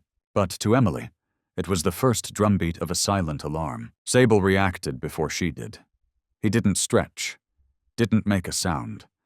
He only lifted his head, like a wolf that had learned the sound of snow cracking beneath the predator's feet. The way Sable positioned himself, not to interrupt, not to intrude, but to place his body in the only space that stood between the child and whatever waited beyond that room, made Emily shiver. Not because Sable was special, but because he understood. Silence does not mean absence. It only needs a different kind of ear. From that moment, Emily never looked at Sable the same way again. He wasn't just a working dog. He was the final boundary between a child pushed out by the system and the only thing that could call his soul back by name, a mother. She stepped away from the doorway. Outside, the air was crisp. A thin mist curled around the corridor leading to the back courtyard of the center. The instinct to protect someone does not come from protocol. It comes from listening. And listening does not begin with the ears. It begins with presence. Sable had heard that boy before anyone else had. He heard it in the way footsteps were dragged without notice. He heard it in an unfocused gaze that had no place to land. He heard it in the shallow breath just outside the interrogation room door, where the boy stood for 40 minutes, completely still. And now, with justice spoken, a mother returned, and the light opened up. Sable still lay there, beside the rug, not fully asleep. Because he knew, the most painful thing in the world is not the scream itself. It's when no one hears it. And if ever again someone stops listening, Sable will hear it first. The next morning, 6:12 a.m. The first sunlight of a new month filtered through the curtains of room 17 in the Family Protection Center. Iris was still asleep, her first dreamless sleep in 73 days. Micah was still nestled against his mother's chest, breathing evenly. The teddy bear had fallen to one side, but his hand still touched something else. Sable's front paw. No one placed it there. No one arranged it. They found each other, through the reflex of two beings whose voices had once been smothered. Emily stood outside the door. She didn't knock. She simply leaned in and clicked the shutter. No flash, no perfect framing, no lighting adjustment. Just a single moment, captured as if the heart of the whole story had just exhaled. A mother, sleeping on her side, holding her child. A child, no longer tense.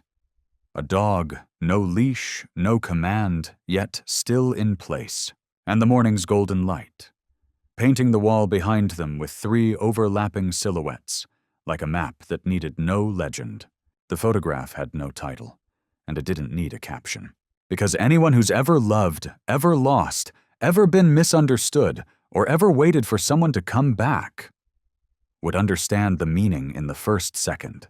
Not for the papers, not for the court, just to say, I was there, and it happened, and they found each other. That same day, Micah was issued new identification with his real name, Micah Marrow. Nationality? French. Iris signed the legal custodial form, and at the bottom, beside her signature, was a space.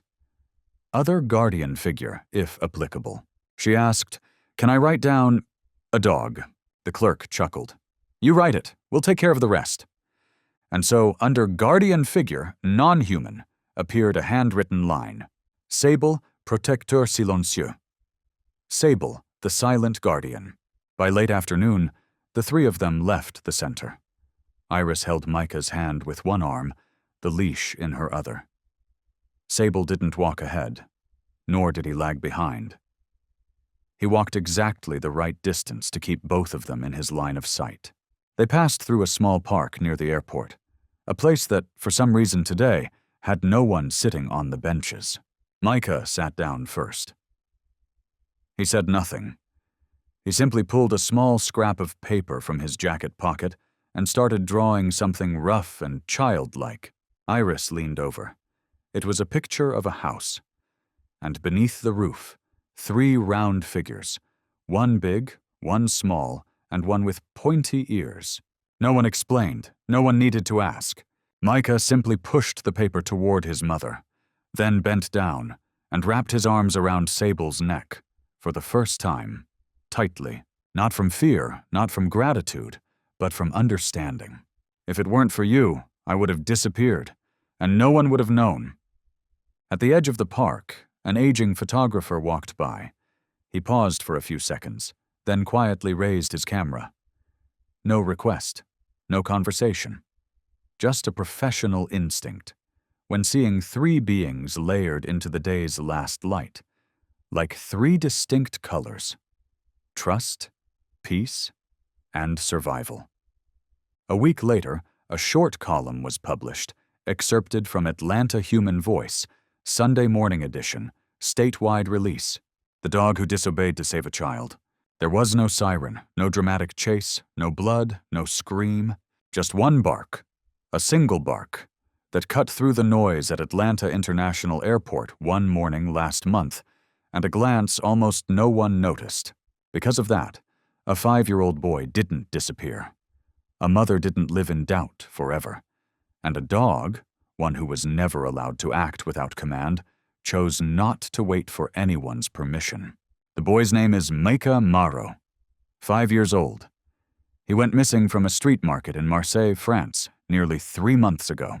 His mother's name is Iris Marrow, a single woman, without a lawyer, without an advocate, without anyone believing her. The man arrested, Thomas Whitmore, a private security advisor with a spotless resume that read like a training manual. And the dog, the reason this article exists, is Sable. Sable is a K9 service dog assigned to airport security. He had participated in over 30 inspection operations, known for his calm demeanor, sharp precision, and a reputation for never barking without reason. But that day, among the endless stream of passengers at Terminal 4, Sable barked. And kept barking. Not because of suspicious luggage, not because of drugs, but because of a well-dressed man holding the hand of a little boy. A boy who didn't smile, didn't speak, didn't react, didn't look at anyone. Officer Jude Reyes, the K-9 handler on duty with Sable that morning, recounted, "I've seen Sable react to narcotics hidden in nail polish bottles. But this time, there was no scent, no object, just a child, whose eyes didn't belong to himself." The boy had a passport. Name, Micah Whitmore. Legal guardian, Thomas Whitmore.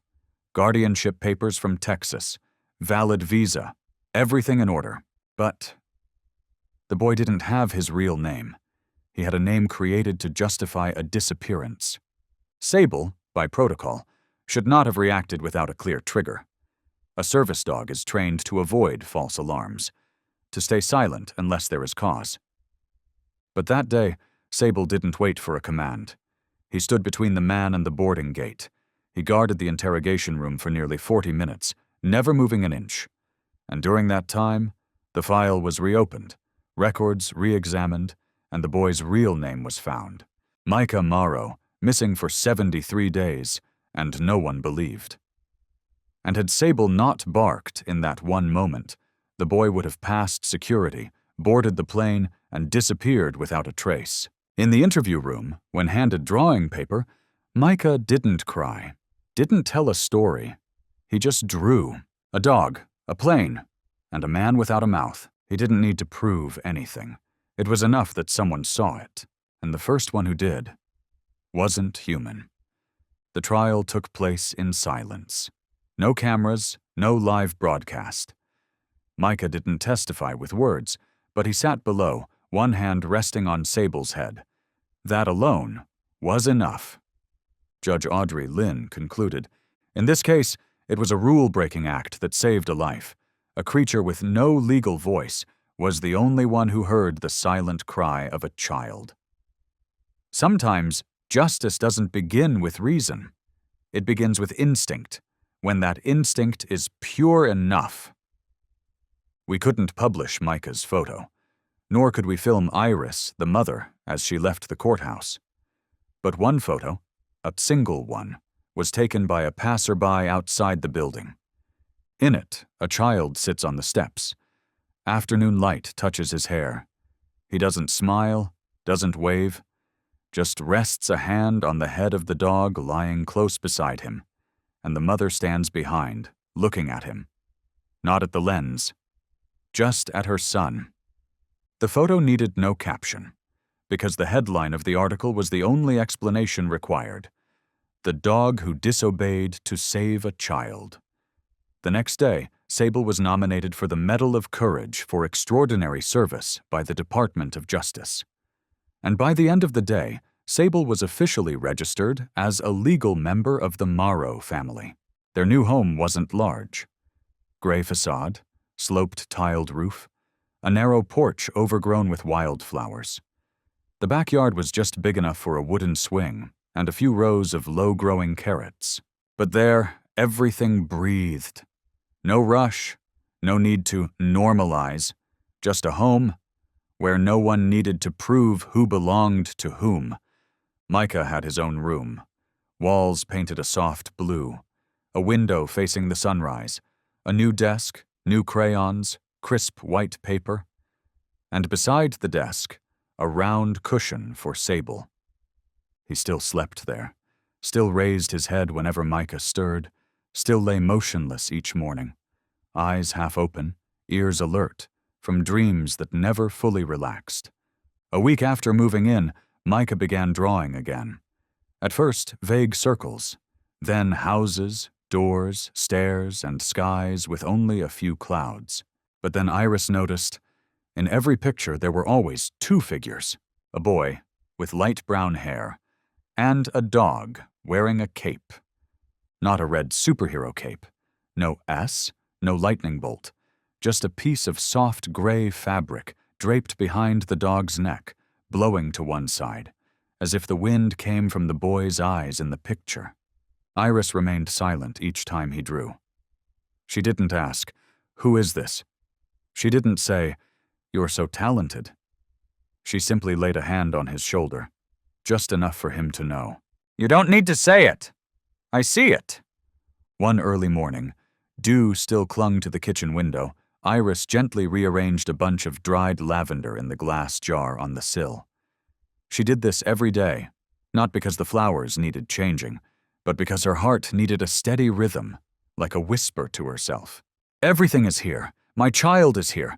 This breath is real. I don't have to imagine anymore." Sunlight streamed through the sheer curtain, pouring onto her hand like soft golden honey. Everything was still. The house as calm as a canvas untouched by morning's first brush. And then, from behind, a voice spoke, clear, whole, no stutter, no whisper. "I'm going to hang this over my bed." Iris froze, her hand still resting on the jar. 1 second. 2. 3. Her heart began to race, not from fear, but because something fragile had just truly happened. Micah's voice, not a shattered no, not a reflexive murmur, but a sentence, with a subject, a verb, and a purpose, a declaration, a sharing, a wish.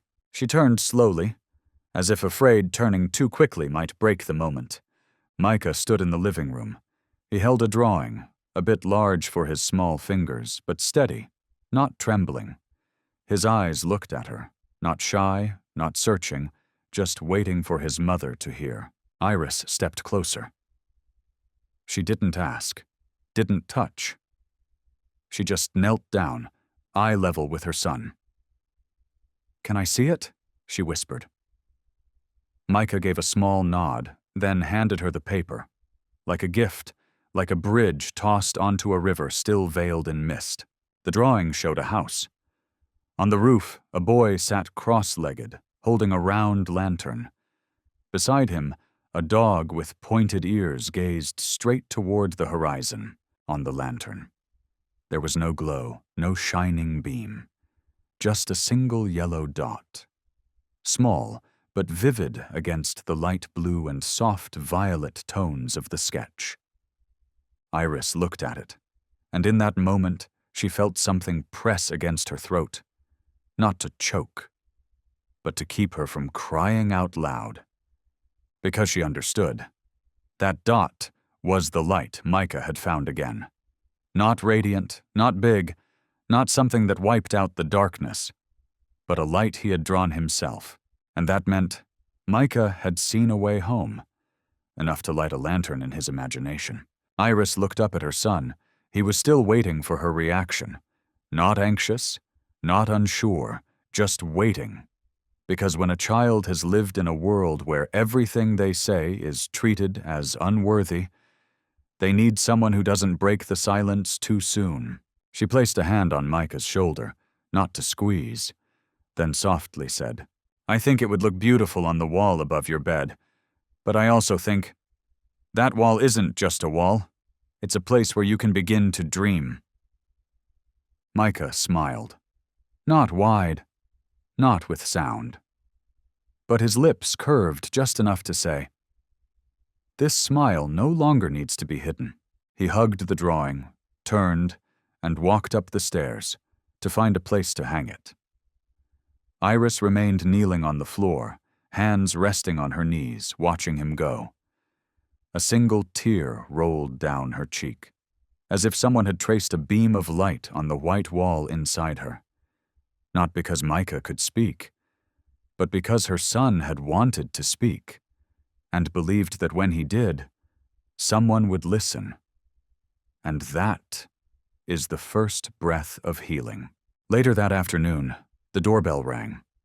Micah was sitting on the front porch, chin resting on his knees, drawing with wax crayons. The visitor was Jude Reyes, still in canine uniform, airport security badge on his left sleeve, name tag across his chest. Iris opened the door, pausing slightly. Not because she was surprised, but because it felt like time had stopped inside that uniform and ended right here. "He has a home now," Jude said. His eyes met hers, gentle, without the sharpness of someone once holding a leash on duty.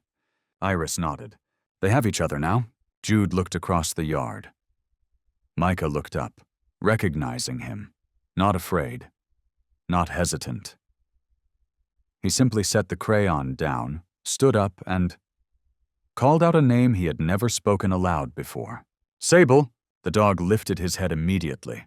Didn't lunge, didn't bark, just got up and walked straight toward Micah. No leash, no command. He touched his nose to the boy. A silent nudge, just enough to shift the moment, just enough to remind them that even in peace, someone is still standing guard. Then Sable stopped in the middle of the yard, where the afternoon light poured down, casting a beam across Jude Reyes's muted blue uniform.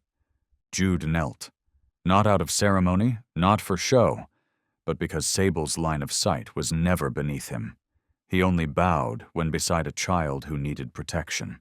And now, this man in uniform knelt to meet the gaze of a loyalty that never asked for recognition. He placed a hand on Sable's forehead, where the bone still rose like the tip of an arrow, always pointed toward what must be guarded.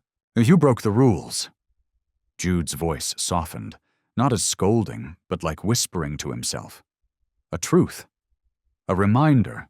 But you were right. Some sentences, when spoken, are no longer just words, but a certificate of truth that was once dismissed.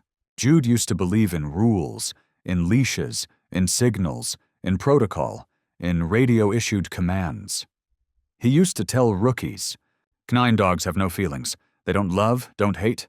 They are tools, with breath, scent, and obedience." But then a dog barked, not on command, not because of explosives, not from a signal, but because he saw a child no one stood for. That day, Sable needed no clear signs, no signature.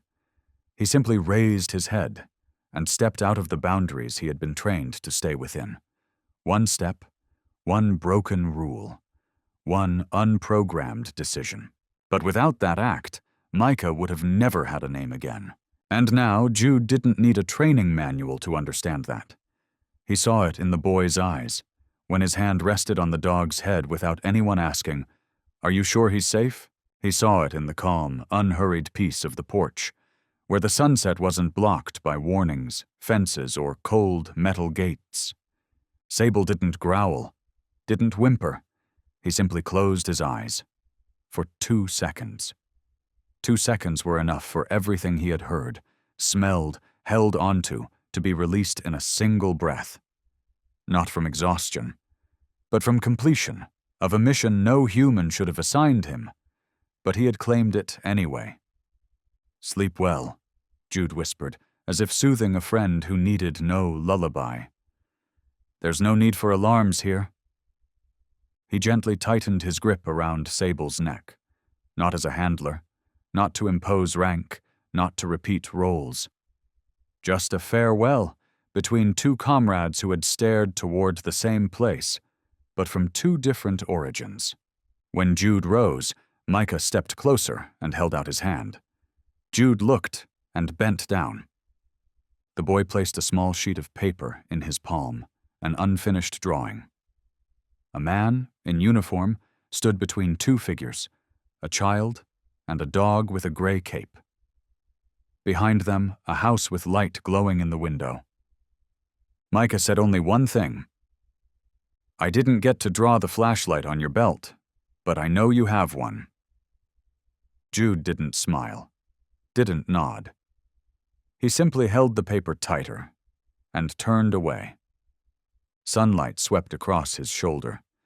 His shadow stretched long over the stone walkway, one human silhouette joined by a canine's, as if some final task hadn't left yet, still keeping watch at the gate to ensure this place, from now on, is home. 7 months after Micah was rescued, a formal invitation arrived at the Morrow residence from the European Commission in cooperation with Interpol, inviting mother and son to speak at the International Forum on Missing Children, held in The Hague. The forum gathered lawyers, investigators, psychologists, social advocates, and the rarest, most precious guests, survivors. When they arrived at the auditorium, Iris didn't wear formal attire, just a long indigo dress, a light scarf around her neck. Micah walked beside her, holding his sketchbook, something he now never let go of. Sable didn't come. The organization had requested it, but Iris knew. There was a distinct emptiness beside Micah's feet. And that child knew exactly who was holding his place. The hall bore classic architecture: red velvet seats, golden lighting, polished wood. Earlier panels had been packed with terms like chain analysis, covert attack models, and international law compliance. But when Iris stepped onto the stage, there were no slides, no charts, no music, just a mother and her son seated in the front row, drawing. He didn't look up, but his hands did not tremble. Iris began. No notes in hand, no script, just her voice. She stood alone under the spotlight, her brown hair tied neatly behind her head. No makeup, no filter, just a mother, representing no organization, wearing no title, but speaking with the weight of every unheard voice. I am not here to say thank you, not to celebrate anyone, not to describe what it feels like to lose your child. I am here to remind you that listening saves lives. The room froze. No one breathed deeply. No pens tapped. No phones buzzed. No one even blinked, as if afraid to miss a syllable that might redefine justice. I went to 3 police stations, brought photos, wrote petitions, stood in the rain, made dozens of phone calls, and not one person looked me in the eye. She paused. Not long, but enough. Enough for each person there to picture themselves as that woman, standing at a damp reception counter, clutching a rain-soaked paper, facing fingers typing away without ever looking up. They looked at my file. No husband, no lawyer, no influence, and that was enough, for them to decide I wasn't worth believing. Micah stopped drawing. He didn't look up, but his legs curled tighter against his seat, like his entire body was gripping each word his mother spoke. On his knee, the sketchbook remained open, and the crayon still leaned, its wax tip resting against the page. Iris continued. Her voice didn't rise. She didn't need to build momentum. It remained level, like the surface of a lake, long ignored, now beginning to stir. I'm here because my son was saved, but not by the system, not by the law, but by a dog. A soft murmur swept the rows. Unexpected, but no one laughed. A creature with no voting rights, no legal standing, no title, no counsel, but he heard the silence no one else thought to analyze. At that moment, a single image formed in every mind.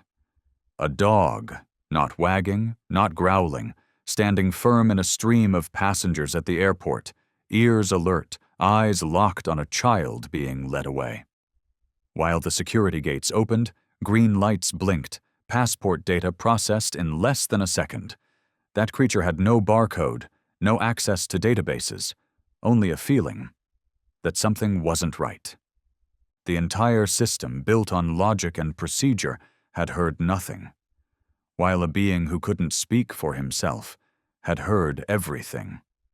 Couldn't say, I believe this is wrong, yet silently responded to what the system deemed no direct harm. Not a single word Iris used to describe Sable was literal. She didn't name him. She didn't use the word hero. But in every pause between her sentences, everyone understood. That creature, without words, had spoken on behalf of a child who couldn't.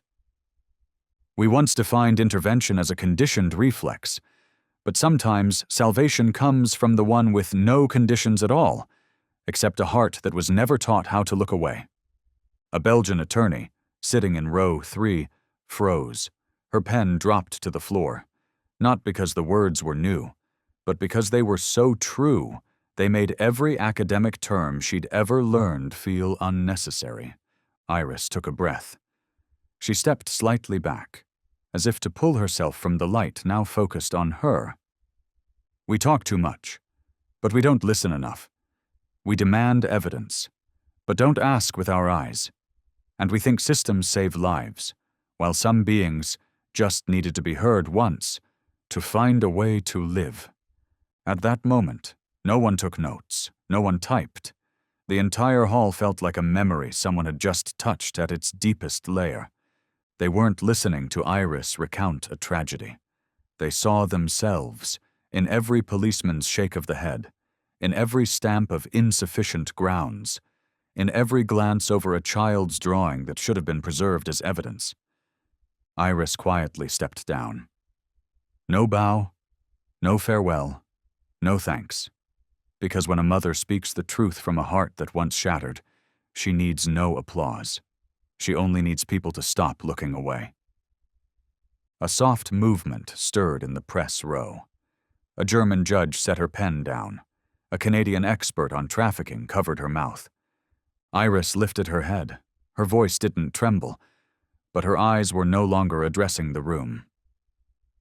If a dog can choose the right thing to believe in, then we, people with degrees and authority, have no excuse not to listen, no reason not to look into the child before judging the mother, and no justification to keep calling this a system failure, because the silence of the system isn't an accident, it's a choice. The entire hall rose in a standing ovation. But Iris didn't bow, didn't raise a hand to thank them. She simply returned to her seat beside Micah, and sat as if she had only been speaking to her child. 3 days later, an envelope arrived at their hotel room. No sender name, just a single line. A Madame Marot. Inside was a sheet of paper, handwritten in violet ink, slanted with an aged hand. I was one of the links in the chain that turned its back on you. I once signed the refusal to open a case on grounds of no clear evidence of harm. You don't know my name, but I remember your eyes when you left my desk, carrying that unsigned paper. That day you didn't cry, but today I did when I heard you say, "Listening saves lives." I do not ask for forgiveness. I only want you to know I've resigned, and I've begun to tell the truth. Signed at the bottom, Magali Bernard, Administrative Judge, Marseille. Iris said nothing after reading. She set the letter on the table, then turned to Micah, placing a hand on the back of his neck. The boy was still drawing. On the page was a microphone, placed on the ground, and behind it, a pair of ears, not human ears, not dog ears, just ears, wide open, listening into the silence. Iris asked gently, "What are you drawing?" Micah answered without lifting his hand. "Someone who knows how to listen. They don't need to talk much." Autumn passed without rush. Leaves fell onto the roof like soft blankets, and the morning breeze no longer carried memories of slammed doors or distant sirens. Everything in that house, though simple, breathed. Micah now slept soundly every night. No more nightlights kept on till dawn. No more waking up from noisy wind or strange lights outside. He didn't hug his teddy bear anymore. He simply placed a hand on Sable's back, and that was enough. His sleep was no longer an escape. It had become a destination, a space quiet enough to dream, without fearing he'd wake up somewhere else. Sable lay beneath the window, every night, without command, without leash. He didn't need to be called. He hadn't been trained to guard. Yet he remained awake. Not with wide eyes. Not tensed. Just a silent state, tuned into every breeze, every step outside, every car that passed but did not stop. Micah's bedroom window was left open by a crack. Iris once tried to fix it. "Too cold," she said, but Micah stopped her. "Let the light in, so Sable knows I'm okay." Since then, the window stayed ajar, and Sable stayed there. Iris kept a journal, not to record, but to lay things down, so what couldn't be spoken aloud could exist in ink. In a small drawer beside the kitchen table, next to the salt jar and a sprig of dried rosemary, was a soft-cover notebook, its pages tinged warm brown, each line filled with neat, slanted handwriting. Not decorative, just real. The final page was written on a windless afternoon. No dramatic event, no headline, just an afternoon when the house was quiet. She wrote, "Micah no longer needs me to guard the door every night. The boy has learned how to sleep, not because I taught him, but because someone held the place for me when I was pushed out of the role of being a mother. I used to think, to be acknowledged, I had to win something. But now I know, to hold on to what is right, you just have to not turn away. I didn't turn away from my son, and a dog never turned away from me." The final page contained only 3 lines, no punctuation, no dedication. Sometimes heroes wear no uniform. They do not speak, but when the world turns away, they are the ones who still listen. The only framed photograph in the house hangs by the staircase. No one knows who took it, no polished composition. Light spills unevenly. But in it, a sleeping child, one arm draped down to the floor, and a dog resting its chin on that arm, eyes half closed, while a ray of afternoon sunlight falls across its back. No caption, no title needed. Because when someone truly listens, you don't have to say much. And the door of that house never fully shuts at night, just left ajar, enough for light to come in, enough so a dream doesn't get lost, and enough so that a dog, if he chooses, can rise and step out into the yard